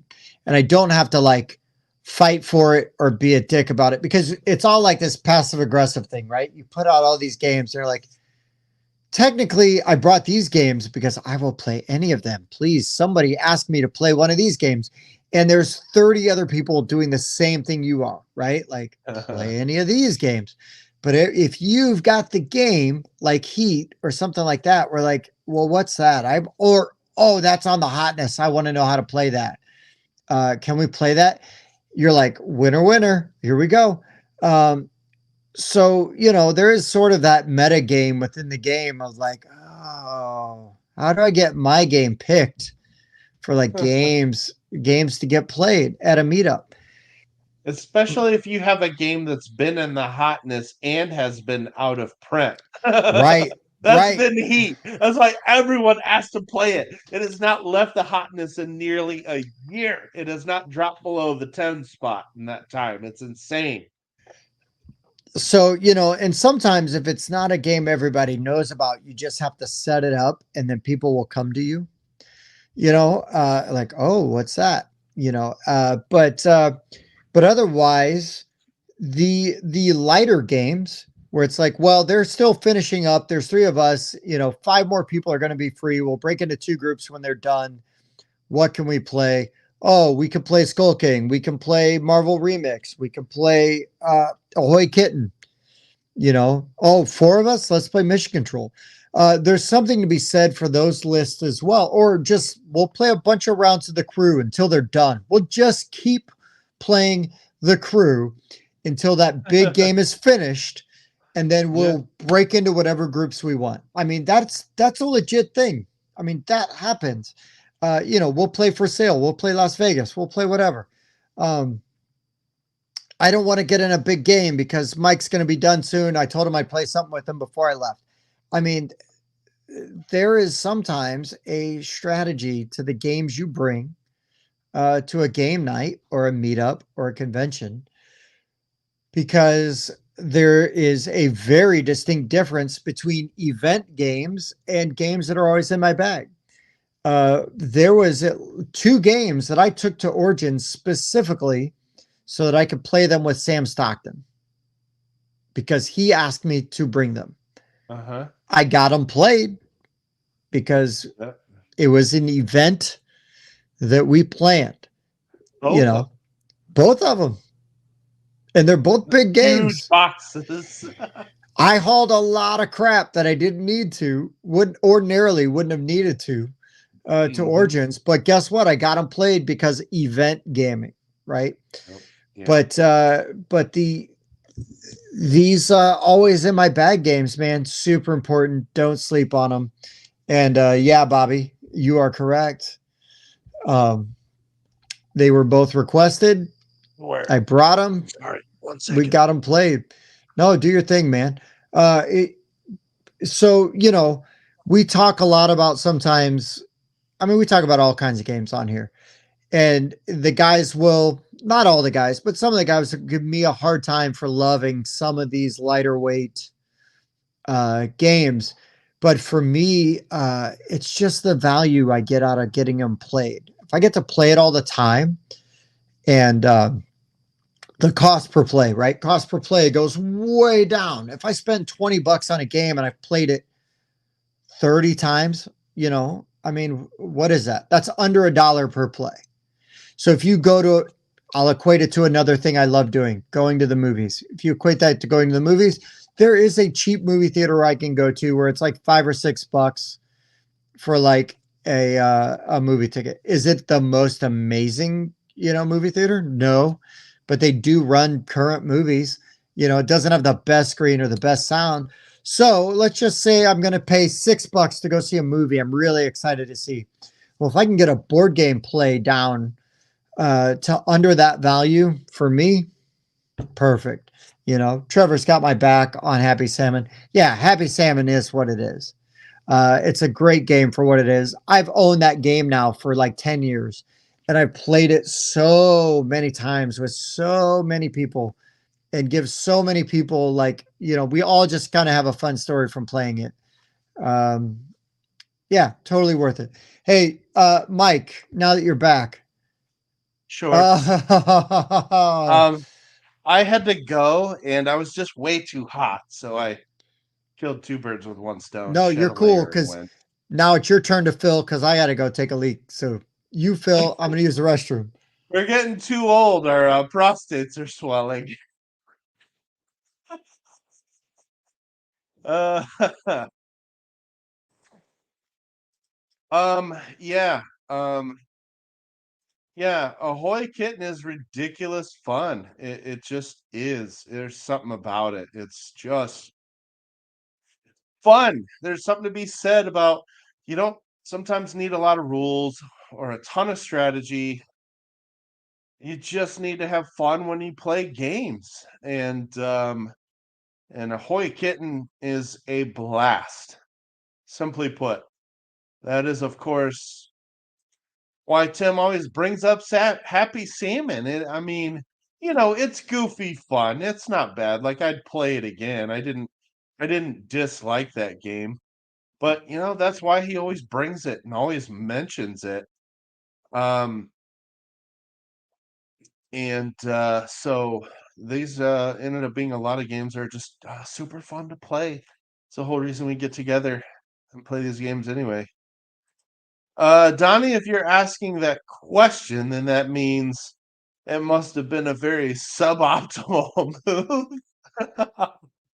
And so my guess would be no. I could look into that now. In fact, there's a chance I might be.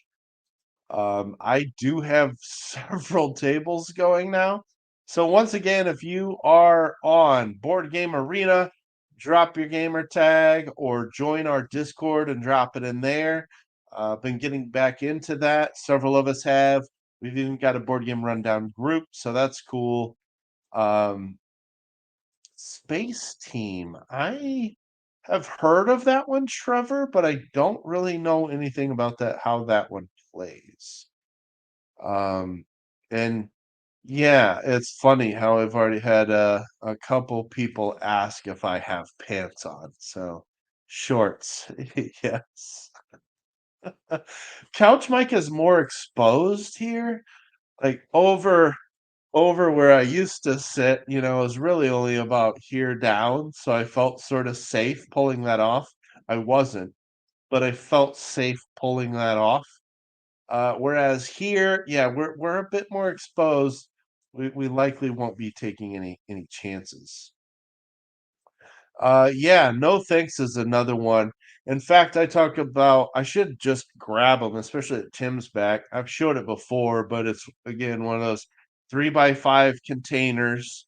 You can fit 2 decks of cards in that. I have for sale and no thanks in the same container. So both of those games fit in a 3x5. So I bring those a lot.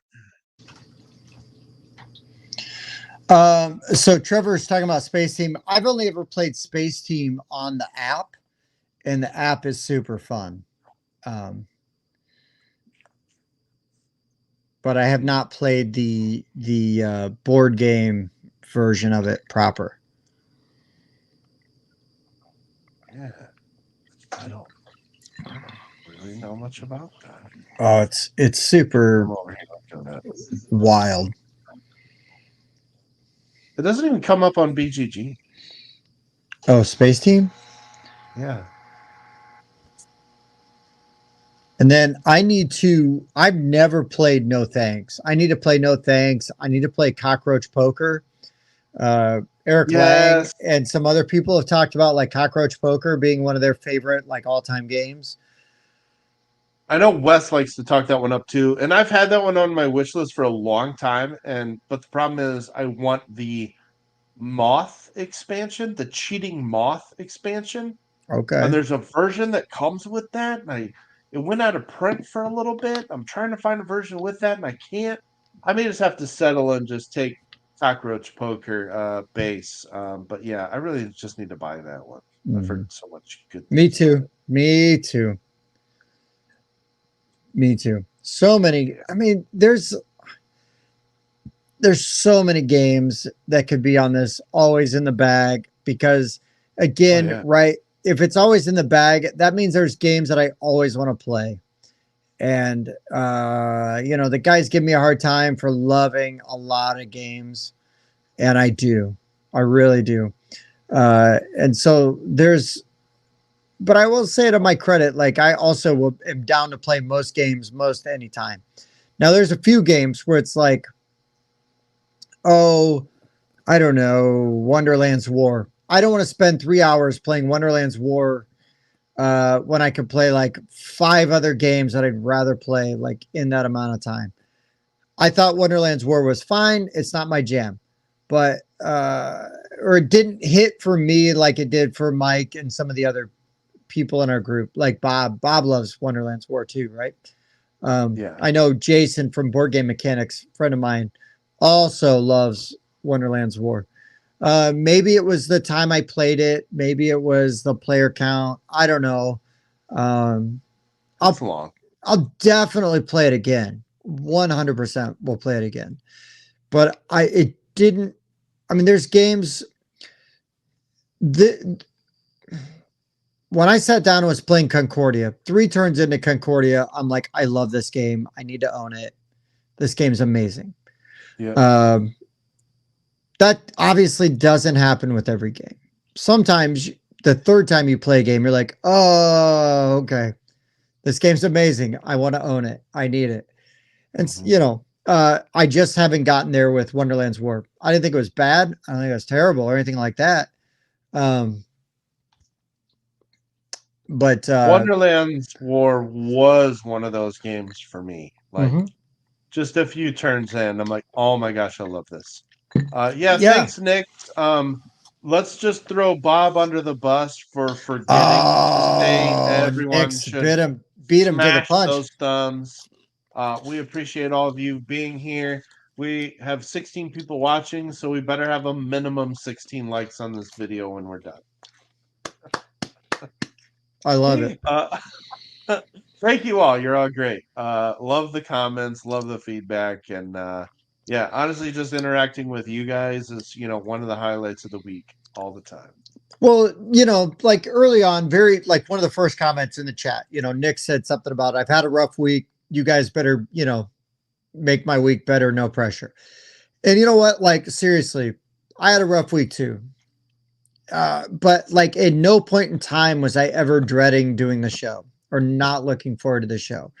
Because here's the thing, doing the show for me is just hanging out with 20 of my, favorite people to be around and talk to Right? and BS with.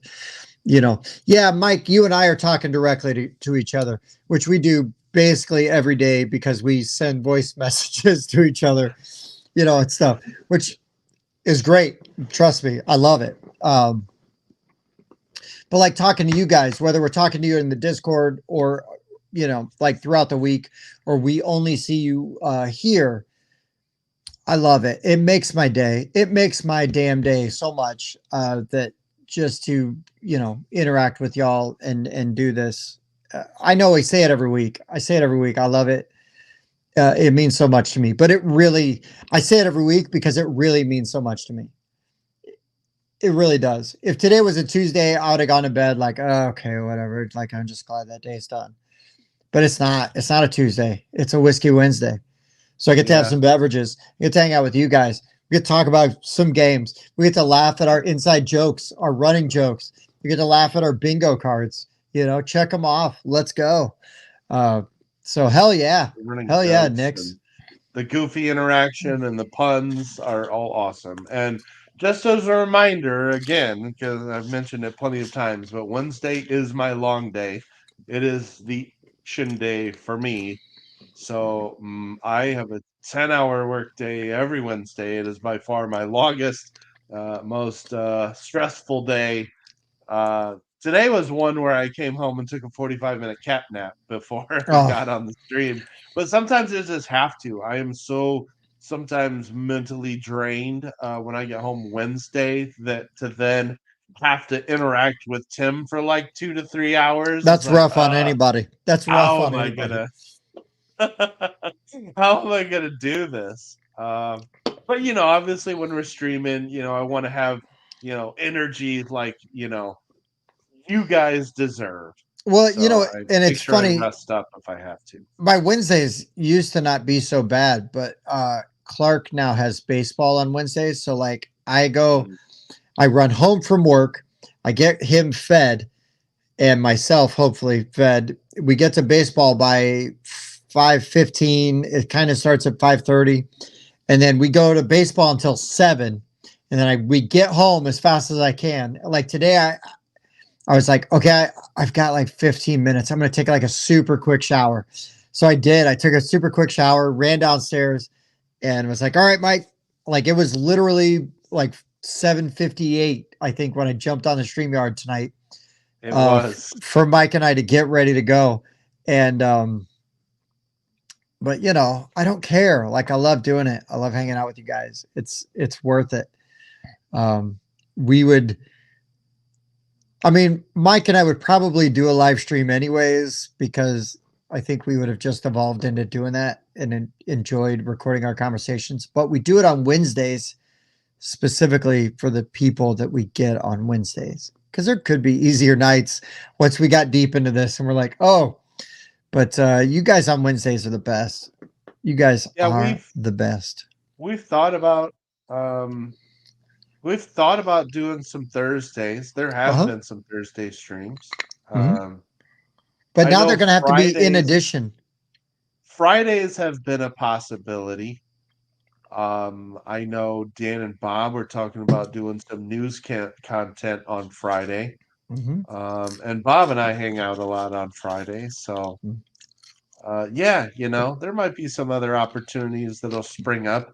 But like doing one consistently, like as much as I love doing it, trying to do a second one consistently Mm-hmm. seems like a lot. So it would be more sporadic for sure. Mm-hmm. Even us just trying to like commit to streaming something every Sunday hasn't really happened. Mm-hmm. It's a lot bigger commitment to know you have to stream multiple times a week, I think. Well, I mean, even 2 days a week of filming, which is currently what I am committed to. Right? We do Wednesdays every Wednesday. Mike and I do it every Wednesday, and then every Sunday. Uh, Mike is made himself available. Now he's not there every Sunday because he doesn't always need to be, but he makes himself available every Sunday. And I make myself available every Sunday. Now, of course, yes, there are Sundays that we both will miss for different reasons, but I mean, it's a lot. It's a lot. It's a big ask. And it's not like we And get to do this as our jobs. Good Lord, I would love it if this was my job, but oh my gosh. Well, you saw what we can do if we were to produce content full time. That uh-huh. was Gen Con, and we gave you 40 videos in 4 days. And those are simply 8-hour days, um, Mm-hmm. 10 to 6, right? So, yeah, it would be awesome. We would rock it out. But yeah, And it's a totally different thing when you got a life and a career oh and God. this. Oh God. Yeah. It's different. Yeah. But But I love it. obviously we love it. I love it. I love it so much. We totally wouldn't do it if we didn't love it. Totally wouldn't do it. Yeah. Oh, Mike, you speaking of oh. more speaking of more streaming, I never did grab it off my porch, but I did actually buy that mount that I suggested you buy. So it showed up. It's Yeah. on the porch. I gotta snag Yeah. it. Mike was like, hey, you need to get this overhead mount so we can play some games and do some stuff, blah, blah, blah. So what do I do? Well, you know what? I didn't even do it. I'd mentioned it to my wife. And then one day I came home and she's like, oh, you got a thing from Amazon. I'm like, I didn't order anything. It was an overhead mount because I talked about Nice, it. She nice. was, and she's like, oh, yeah, I thought, you'd want it for your show, this and that. You talked about it. Guess who doesn't have one yet? But I already do. And mine's already hooked up. I'm Well, just, well, Couch Mike doesn't know where to put it here, Tim. I don't have a Surface to play any games. Couch Mike's just over here chilling, like, let me oh, just you want to play say, games on the stream, huh? Couch Mike needs to put on some damn pants and walk over to his poker table and hook up the thing over. Yeah, yeah. Well, we'll be all right. I have a basement with an exposed You're ceiling. Is good. that You're where you good. mounted yours to? Yep, for sure. For Nice. sure. I figured it would work very well up there. Nix, you are 1,000,000% correct. She is a keeper. Um, And Andrew, thank you for the kind words. We did our best. We're gonna. What I'm excited for is next year will be even better. Oh, oh my Um, gosh. if you've watched the show, I would like to think if you've watched the show for a year or more, that you would be able to notice and see how we've improved over time. So, and we're still improving. So, hopefully this time next year, we are 10 times better than we were this time last year. Because I'll tell you what, Mike, our live streams are better. Live streams are way better. I remember the first few. Oh, I did my mhm. first one in portrait mode on my phone, so it was the long ways shot. I did it sitting directly behind me under a can light. So I just had all these shadows on my face. I was using my phone microphone. Um, And then yeah, remember that's how it started. how bad your audio was for Oh, for the longest time. And how bad was my lagging? You're lag, and you haven't lagged really once in like 3 weeks that I've It's seen. it's crazy. So yeah, it is. Well, that's that's a fair question. I don't have anywhere to play a game here, Andrew. So you can bet that I'll be back over there.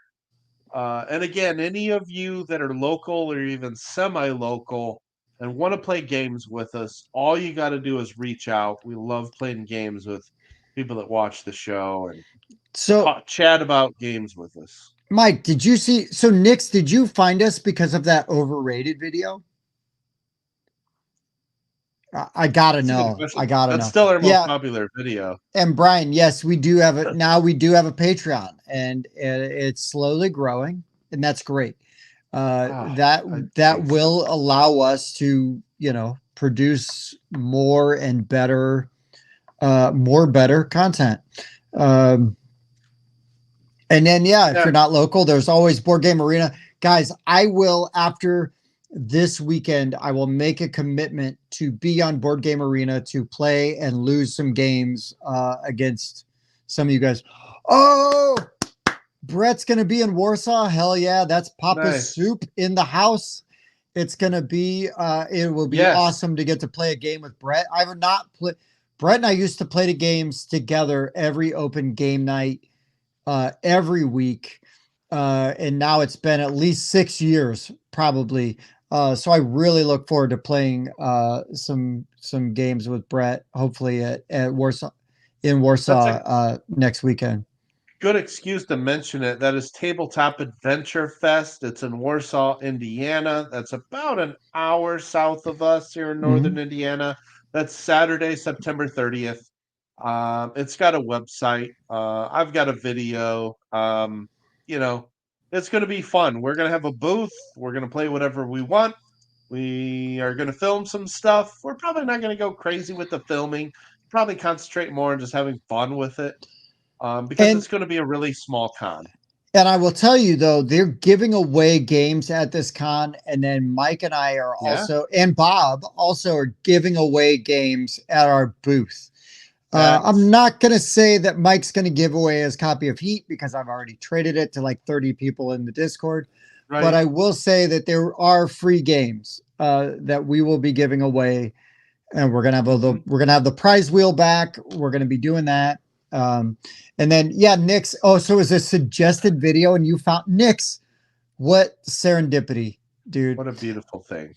And then so also Nick's. After we get done with that con, I want to kick in us playing that one shot that you got worked out. So we got to figure that out. Um, Ah, just just so you know, I don't know. We've got to see. There's things to be worked out, but we are talking about doing and this might be behind the paywall. So I apologize if you're not able to do the Patreon, or at least early behind the paywall, maybe later on, not. But we want to do some role playing game stuff with some friends of the show. Nick's, and then also like the Parakeet Griffin people.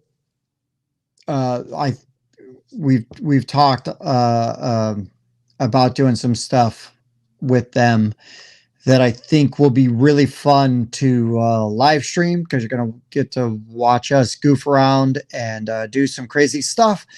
And what I would really like to do is get to the level where we're live streaming it, and then people that are watching the live stream get to just tell us what we need to do with our character. And then we've got to make it make sense.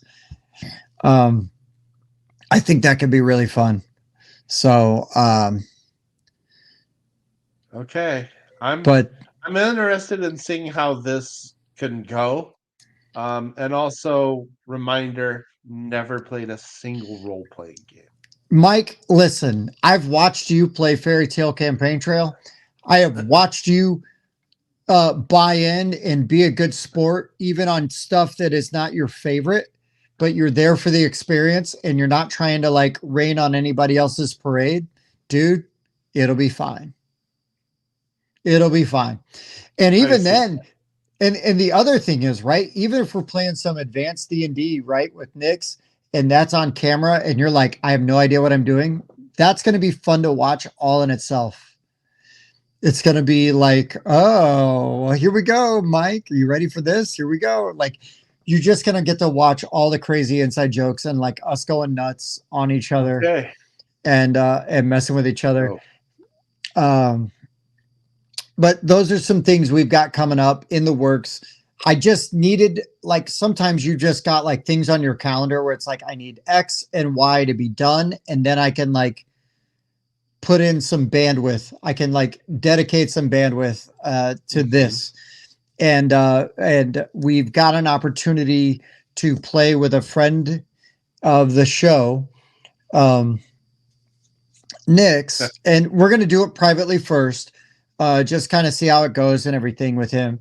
But and if Nyx doesn't want to do it, um, like in front of everybody, that's also fine because we have other people that are comfortable doing it live. If Nyx wants to, he's definitely more than welcome to. But it's going to be a great time. I'm really looking forward to bringing additional content and just more stuff because, I mean, listen, Mike, our show is what it is because of our personalities and who we are. If we were boring, lame, you know, bleh, nobody'd watch and do True. this with us. We People want to watch us fall on our faces. They want to watch us get all worked up about stuff. and we have absolutely zero shame. Like I am willing. You tell me, oh, I gotta pick a character and then play as someone and commit to a bit. All right, okay. Think think we'll be okay. Yeah, Uh, yeah. So bingo card that one up because Mike commits to the bit. That's the thing is Nix is basically going to hand us characters. Like so we don't even have to make characters. We're gonna get handed characters. We're gonna play a one shot, and we're gonna go through it. And so those are some things. Mike and I are messing around with. We've got to figure out what games we would stream where we play each other and we could film the top down. Like, so we're going to figure that out. Mike is close to having the equipment for that. I already have it because it's my right up wife's there. awesome. Yeah, it's right up there. And then, yeah, we want to do some stuff like that. We want to play BGA with you guys. We want to get on Board Game Arena. Again, I have to wait until after Saturday. I've got too much going on. I've got a whole tailgate. I've got to plan and make sure it goes off without a hitch on Saturday. I've got some stuff going on at work. I got to get to Friday for that, and then I've got to shift over into tailgate, party planner mode for that. After that, after Sunday, I'm ready to go. Now, I'm very excited about it. Bobby, while Bob's watching, Bob, you need to bring zombie survival extinction, um, to filming on Sunday because we got to make a video for that because that game is coming to Kickstarter soon. I loved it. Somebody had said in the comments, I can't tell if it's a co-op or a versus game, and Jim goes, Yeah, exactly, perfect, because it kind of is. Uh, there's a brilliance in a zombie game using humans. There we go. Zombies, survival, infection. Thank you, Jim. I apologize for getting that wrong. I'm 3 whiskeys in, and Bob actually has the prototype now because he took it in the draft that we held for like all of the review games that we had because we put them all in a stack and we're like, okay, everybody go through and pick stuff. Now the rule is you get to have it, but you got to learn the rules for it so that we can be ready to go. And anyways, we're really freaking excited about that game. Yeah, it's co-op till it's not. When living people are a limited resource, uh chef's kiss. It's so twisted and I love it. And yeah, I know you're done learning the rules. It's gonna be good. It's gonna be good. We're gonna do a video for it on Sunday so that we're ready for the Kickstarter when it goes live. You've seen Jim post it in our Discord. We got a video of it that we played. We played a full game, a 3-player game of it at Gen Con. And Bob and I had a great time. I love it because this was a thing. This was a situation where like Jim sits down. He doesn't know us. He's talked to me for maybe 10 minutes, and super cool dude. But he doesn't know me. So we sit down at the table, we play, and he's like, okay, I don't know, I should be nice. And it's Bob and I sitting next to each other. And we're like, don't be nice. It's don't be nice.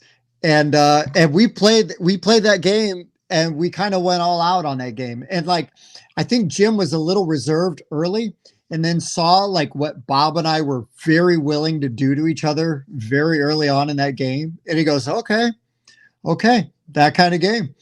And I love it. I love that I've got friends like that we can be just absolutely horrible to each other in a game and it affects nothing in our friendship. And I also love that I can tell somebody like Jim who made the game that he did, like, no. You made a game for me and my friends. Like, let's rock and roll. And he doesn't believe us until he sees us in action. Like he might have believed us, but he didn't believe us till he saw this in action. And then Bob and I just start going at it like boom, boom, boom, boom, boom. And then once it became clear, like, oh, somebody's getting ahead, then we start going after Jim. Boom, boom, boom, boom, boom. Don't know this guy. Start hitting him hard too. Just like we've known him for, 10 years. Love it. Yeah, my kind of nerds. We had a great time. We totally bonded over that experience. I love it. Again, what I love about board games, if somebody had walked away from that game salty and you're like, okay, well now I know that person because I know what's going to set them off, and what not to do.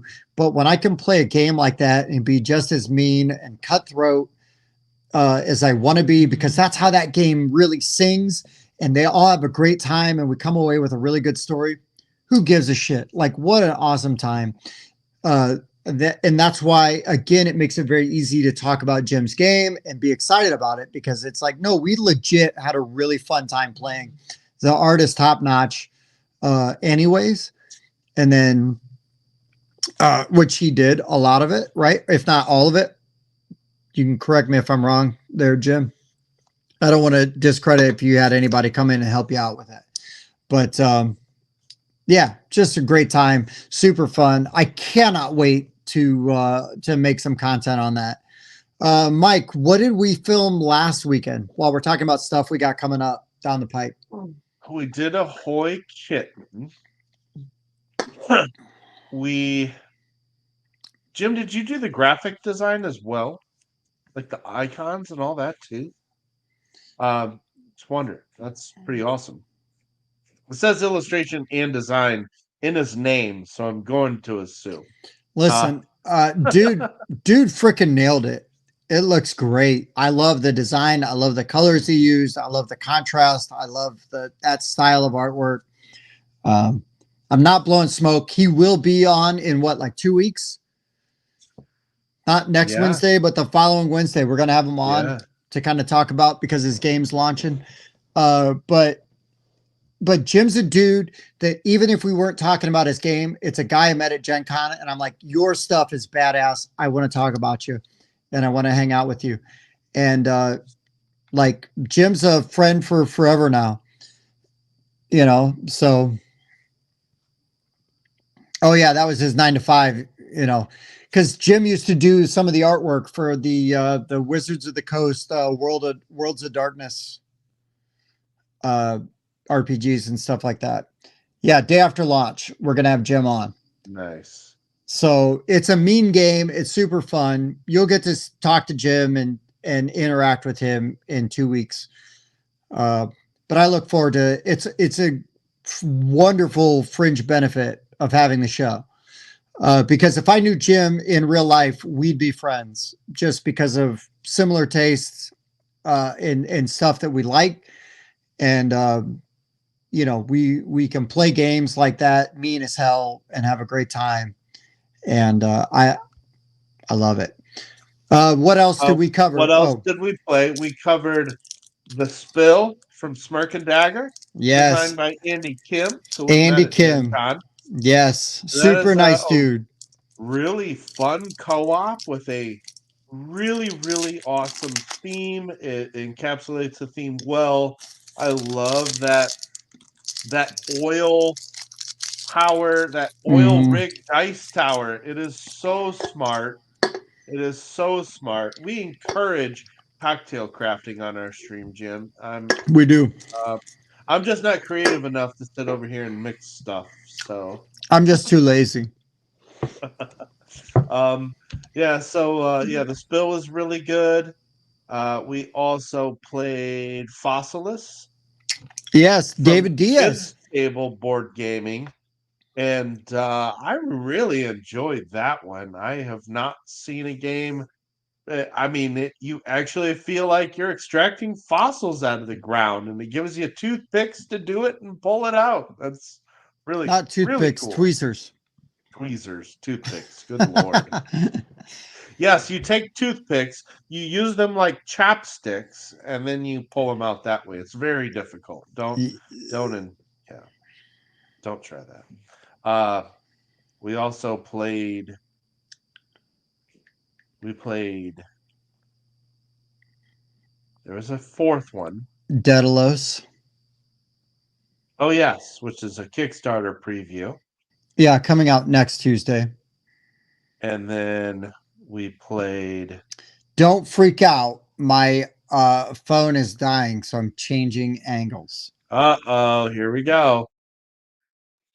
Here we go. Hey, Bob, I was doing fine with my chopsticks on Sunday. In fact, I was getting better. What the heck was the other game we reviewed? Fossilis, Ahoy Kitchen, The Spill, Ahoy Kitchen. uh, was it Daedalus? I thought there was another one. It was out. Fossilis, Ahoy Kitten. Um, we did a Yeah, Daedalus. What was Daedalus, the other video we did? Holy crap. Spill. There's one more. Not Planet Fall. That was last weekend. Eh, it don't matter. I'm sure we'll think of it when it comes time. It was another one you brought, Tim. I Maybe, was, maybe I'm overestimating how many we actually played. All gosh. right, yeah, we did 4 then, so that's all of them. All right. So yeah, we're gonna try to use. Bob is wanting me to play the new Mosaic expansion, because we've reviewed Mosaic and it's a very solid game. I need to get both of you guys schooled up on Castles of Burgundy, and if you hate it, then you can tell me so. But hopefully you guys like it, and then we can play it on Board Game Arena. So there you go. Lost Ruins of Arnak is on there. Bob and I have been playing a lot of Anachrony on there, and that's a pretty awesome game to play on Board Game Arena. Liking that a lot. And then, yeah, stuff in the pipeline for sure. Lots. Yeah. Lots I'm of trying to, stuff. gosh, there's something we're forgetting. Lords of Ragnarok we need to get reviewed. Oh my That's God. number Dude, that's number 3 on the hotness right now, which like no number 2, sorry, which no surprise. We need to get Bob's Voidfall reviewed so we can pump out some content for Mr. Turksy, who we got to interview at Gen Con. Castles in Burgundy right now is number 5 on the hotness. Ah, Castle of Burgundy. Never heard of that one, but maybe one day. Bob, what is still in shrink? Oh, his Voidfall. Oh God. Ooh. Yeah, Jeff, I'm really big on that too. I only got to play it once and just instantly fell in love with it and backed Ragnarok as a result of that play. Yeah. Yeah, I really want to play it. I can't wait. I didn't go crazy. I got the terrain pack because I feel like that game really needs it. Mm-hmm. But man, I thought Spencer was going to take lead on that because he backed it as well. But he's not going to be ready to do any footage for a little while. No, he's got some stuff going on. He's out of town next couple of weeks. So yeah, we're just gonna have to. What we probably need to do is like just plan a time to get it played, and then just like, okay, we're playing Lords of Ragnarok. This is what's happening, Mhm. and get it done. But oh, look at that. So Jeff, like, what was all the Cthulhu Wars stuff you got in? Is that I have to know. I have to know. Oh, Bobby, Uh, did you get Lords of Ragnarok too? Is that three people in our group that got it? You, so Mike, Spencer, and Bob. The three of you Yeah, get? yeah. Okay. So we don't have to wait for Spencer. Not to like cut Spencer out of the loop, but No. Well, yeah, okay. yeah. We got 3 copies, and Bob's got the Voidfall. And Bob's got Um, all in on Lords of Ragnarok because he's not a pansy, Mike. yeah, I didn't So get art books. My bad. I never get the art book, but whatever. I need all the I'm gameplay gameplay stuff. all in on that, and I Okay. didn't even go gameplay all in on Castles of Burgundy. So I am a gameplay all in guy. I don't care about the art book. Listen, if GameFound wants to send me the art book, I will take it. I'm not going to go, what's this trash and throw it away. But I'm not paying extra for the art book. I got nothing I can do with it. I don't do that either. I will tell you the one I almost did that with. You'll laugh at, but it was Wonderland's War. I I mean, love the graphic style of that game. here's the thing, Mike, is like, I'm not going to give you a hard time about it because I know how much you genuinely love that game. I really do. It's And art is very subjective. it is, but I do feel like it's important to talk about because it can affect your opinion and experience with a game. Um,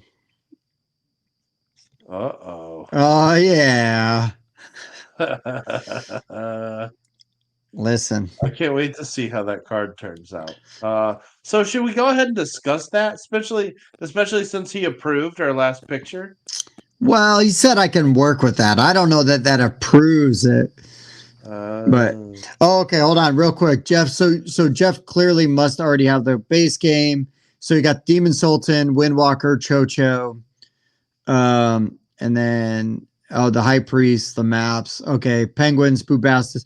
Yeah, so I got Penguins, Bubastis, and the neutral cats, which now gives me everything. But I've been going all in on Cthulhu Wars since 2012, 2011.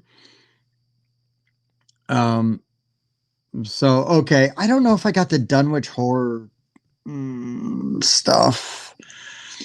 The 3D gates is where it's at, man. Those are really good. Oh, Chocho's broke. Yeah, Chocho's pretty tough to play with. I mean, it is what it is, but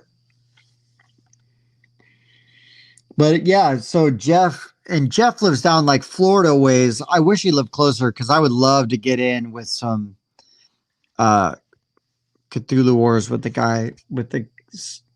I mean, with anybody, but especially with somebody who's been going in on it. Um, I mean, Mike, you saw what that did to West, right? uh-huh. Like West started buying a bunch of Cthulhu War stuff after West and I played that at Origins. Hmm. That made me Yeah. feel a little validated. I'm like, oh, okay. Well, Wes loves collecting those older, hard to get games He too. does. He is very much a huge collector. He is. Bobby, yeah, those gates are amazing. But I have a feeling Jeff can paint his own stuff. I'm just going to go out on a limb. Um,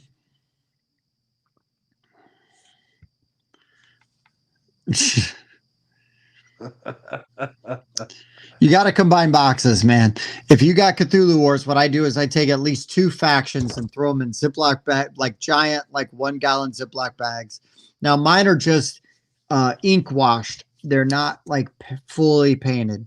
So I'm not as worried about like keeping the paint jobs intact. I can just chuck them all in and then combine the faction boxes and stuff like that. And then with those 3 totes, what I did was I put post-it notes on each one, basically outlining what is in each tote so that I know like, okay, this tote's got the base game. Like I try to put in the tote with the base game everything that I would need if I was just going to play the game without a bunch of the extra stuff. And then after that, it's like extras and extras. And I still have not put the most recent Kickstarter stuff in those totes yet because I haven't decided how I want to do it. But I'll get around to it. The great thing about being a reviewer, especially right after Gen Con, is oh no, we keep getting stuff we need to review and talk about. So I just really haven't had time to get into it and work on it. Been playing a lot of review games for sure. Well, between that and like just like family stuff, my daughter's been running cross country, which that season ends this week. But that's kept us really busy. And then my son's doing like fall baseball, and that keeps us busy also. But soon we're going to get into winter, and there ain't no sports for them kiddos, and I'll have a little bit more time. Mike. Yes. For old time's sake, why don't we do like 1 round of autocomplete and then call it a night? Okay. I'm getting a little bit of video buffering on your end. Are you connected to the wrong extender? Maybe I didn't mess around with my iPad and what I'm connected very consistent video buffering is why I'm asking. Okay, hold on. If I buffer for a second, don't Mike, you fill real quick. Yeah, we're good. Hockey and no basketball. What Mallory is what 11 or 12 now? Well, there's no basketball for 6th graders, but I'm wondering if the guys are talking about. Oh, I guess my mind went to like pro or college basketball. But no, for her grade, they don't offer basketball yet. She's got to be 7th grade.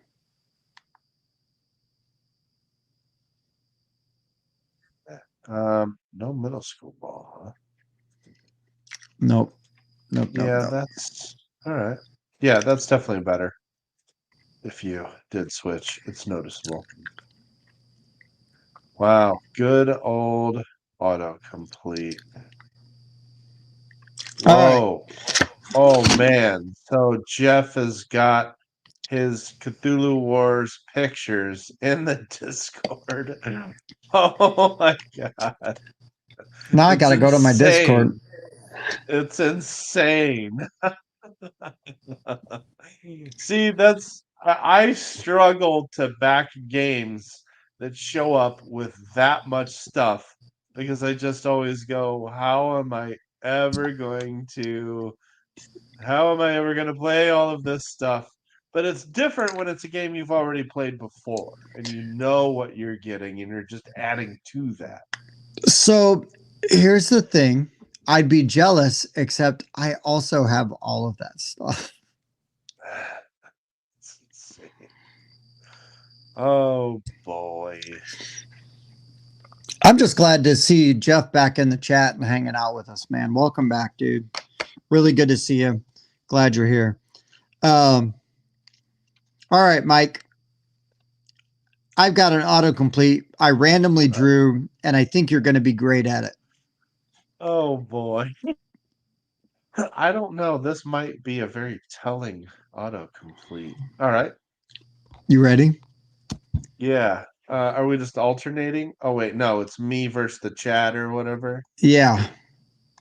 How to How? tell your parents your ah. Okay, what year was this? Hold on. Let me let me get the rule book out. Blow the dust off of it. I think it was just like 2019. Okay, It all right. doesn't. All right, we're good then. Okay. It's recent. I know that. Yeah, it is All right. 2019. How to tell I won't look. How to tell your parents you're gay. You need to get a little more detailed than that.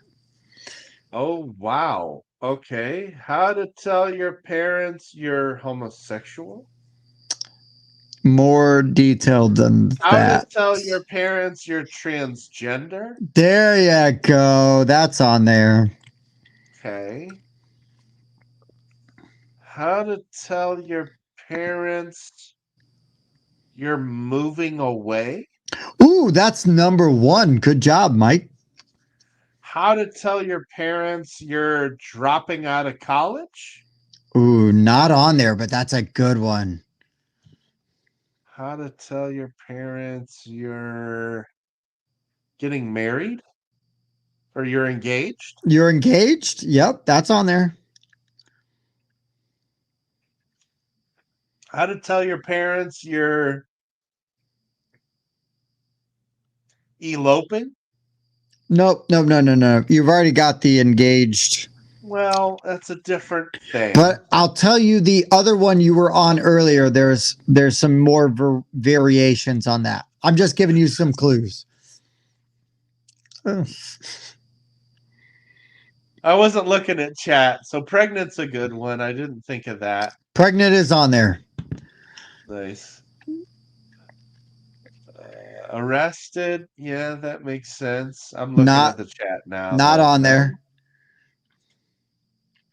How to tell your parents you're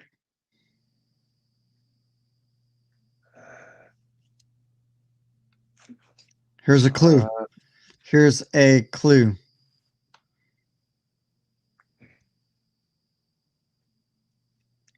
Go that way and you go that way. Go that way and you go that way. There's two ways you can go. That way and that way. how to is it along the lines of my previous guesses? Uh-huh. How to tell your parents you're bisexual. Yes. Okay. Wow, Yeah. gay is not on there, but bisexual is. And Okay. transgender, right?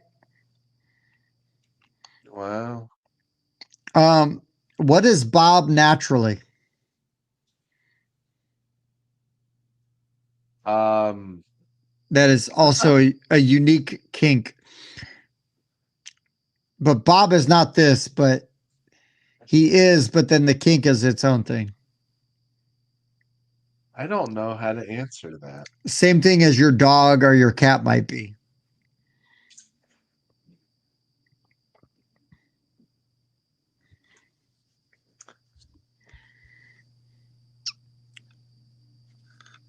I don't know.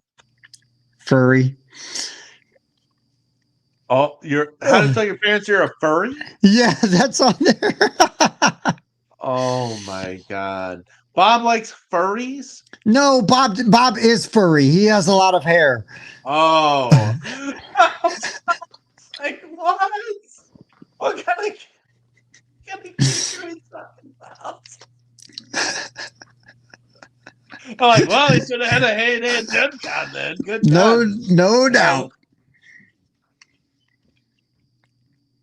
Bob's giving me the hand over face emoji as a reaction here. He's probably giving it to me. He's probably giving it to me for using him as the example in the how to get you to guess a furry. All right, let's go on to the next one. You basically got the other ones.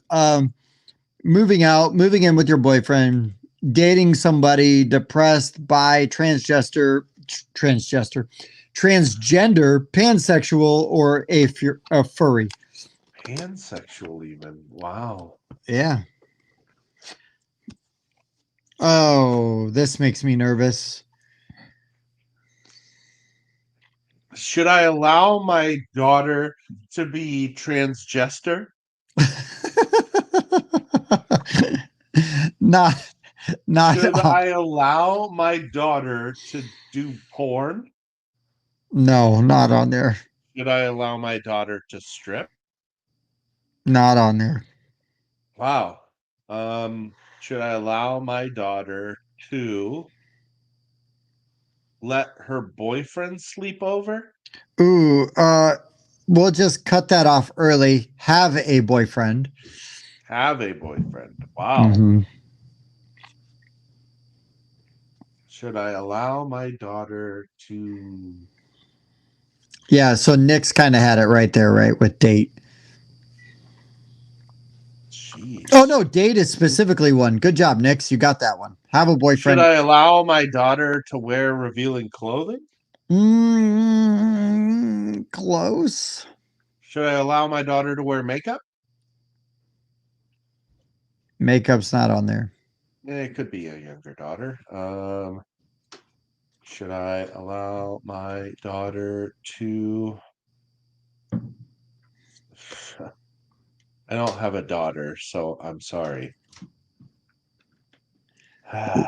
Let me give you a clue, or I guess let me give you like two of them.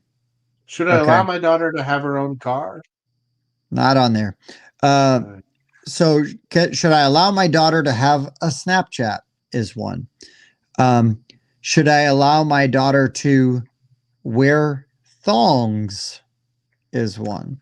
should I allow my daughter to have an OnlyFans? Oh Lord, have mercy, You Michael. said Snapchat. That is way different. That is way different. Well, Bob, I wanted to cover all our bases. I mean, transgender and pansexual and bisexual were three different answers on the last one. So could be porn or OnlyFans. You just don't Oh, know with auto. oh Lord. Just all right. Okay. Okay, you get one more guess, and then I'm going to move on to the next one I don't know.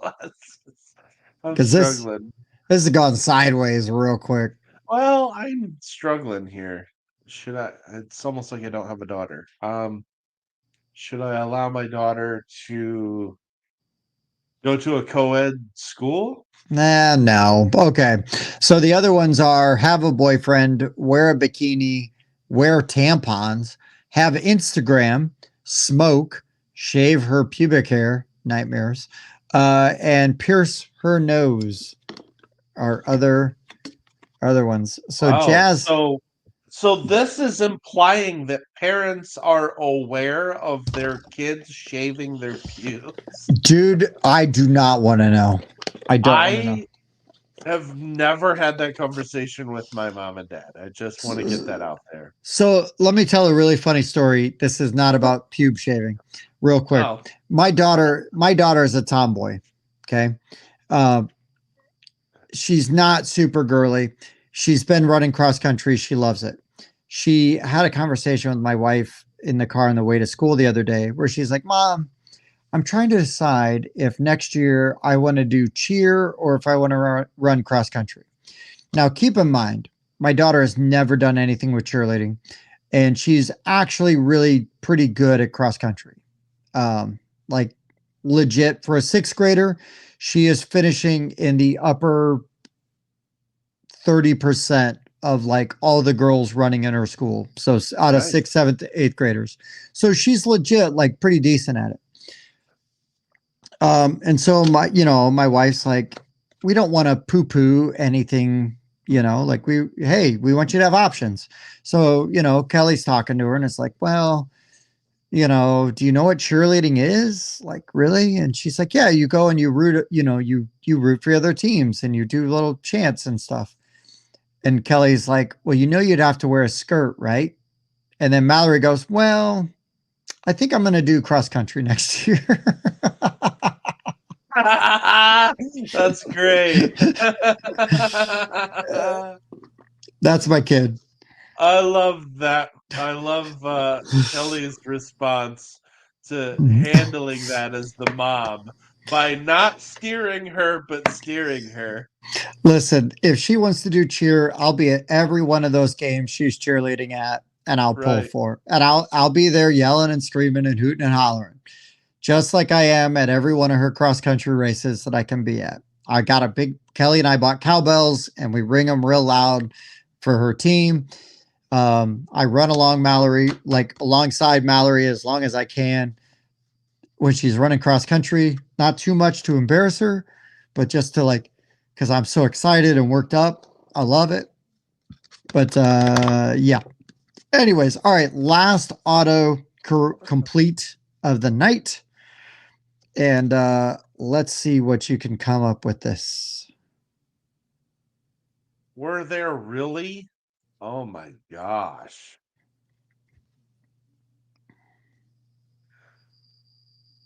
I'll give you a clue. Hey, we're pillaging here. Were there really Vikings? That is one of them. Whoa. Were there really Greek gods? What? That is literally one of them, Mike. Great job. Wow. Word Were for word. there were there really Roman gods? No. Greek All gods right. is the only one. But All right, but just still, checking. no, you got to check. You get That's due diligence at that point. yeah, if that's there, were there really Think more uh along the lines of the Vikings. more Viking stuff? Well, Or not history? his. History. Yeah.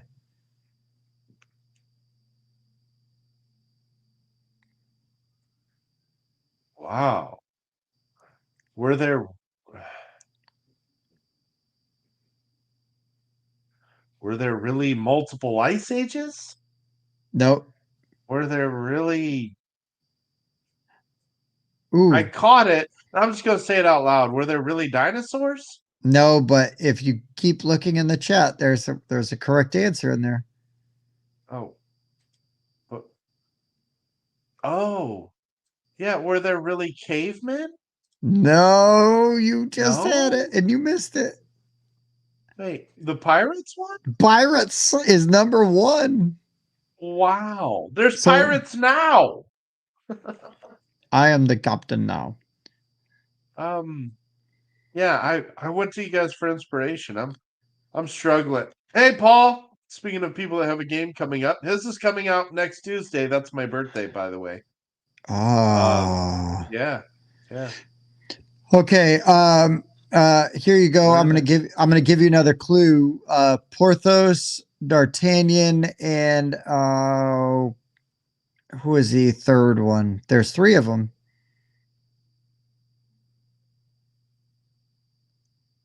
Very famous movie and book. The movie had Kiefer Sutherland, Charlie Sheen, Oliver Platt, Rebecca De Yeah, Mornay, Tim that Curry, doesn't do a whole lot for me. Were there really one-eyed cats Aramis, named? Aramis, Porthos, and D'Artagnan. I They're that's French. Oh, Jeremy Irons. Famously, that's three of them. It's also a candy bar. well, apparently it's the Three Musketeers. Apparently it is. Is it Clothos, Porthos, and D'Artagnan?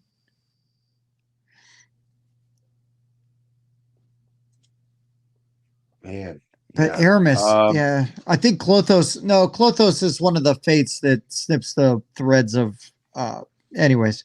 Um, Were there really aliens? no aliens. Oh Do you no. know what Wonder Woman was?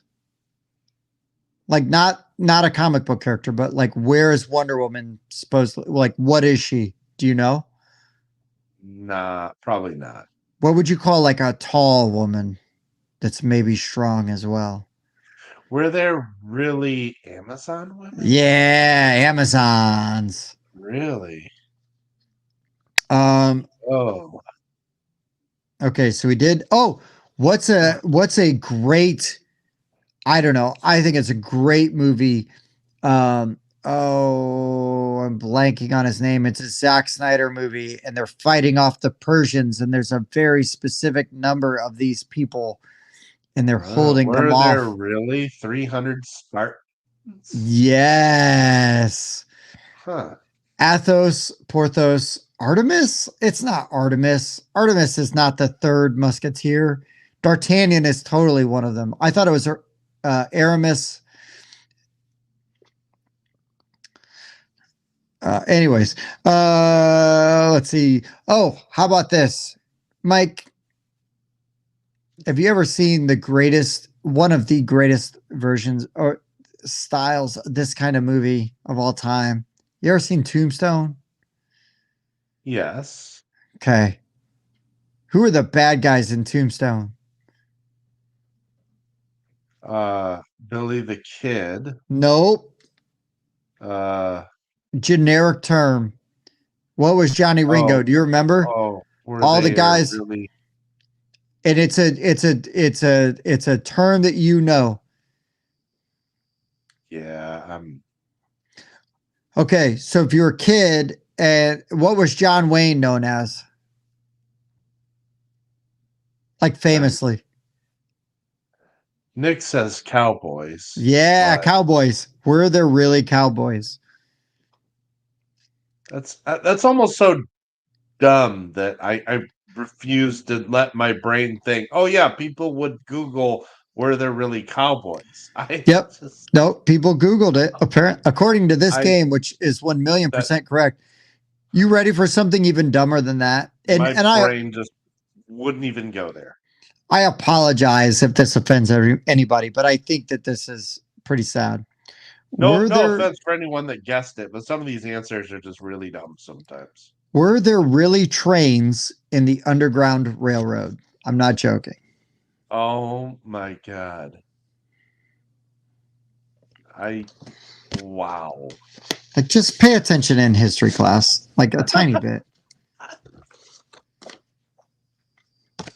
Um, Oh my gosh. we Wow. we we should call it there. We should call it there. We should You keep know, this stream if to 3. anything, I got a good laugh out of it. And you're right. You're right.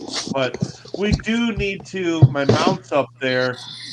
We need to start figuring out what actual games we can play that are not autocomplete. Uh, I mean, we'll do Fairy Tale Campaign Trail again in a week or two. Like, oh, sure.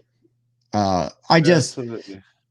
given the timing and everything, it's like, oh, let's just do something really fast and easy. That's really dumb, but kind of fun and funny, anyways. It makes for interesting conversation, to say the least, right?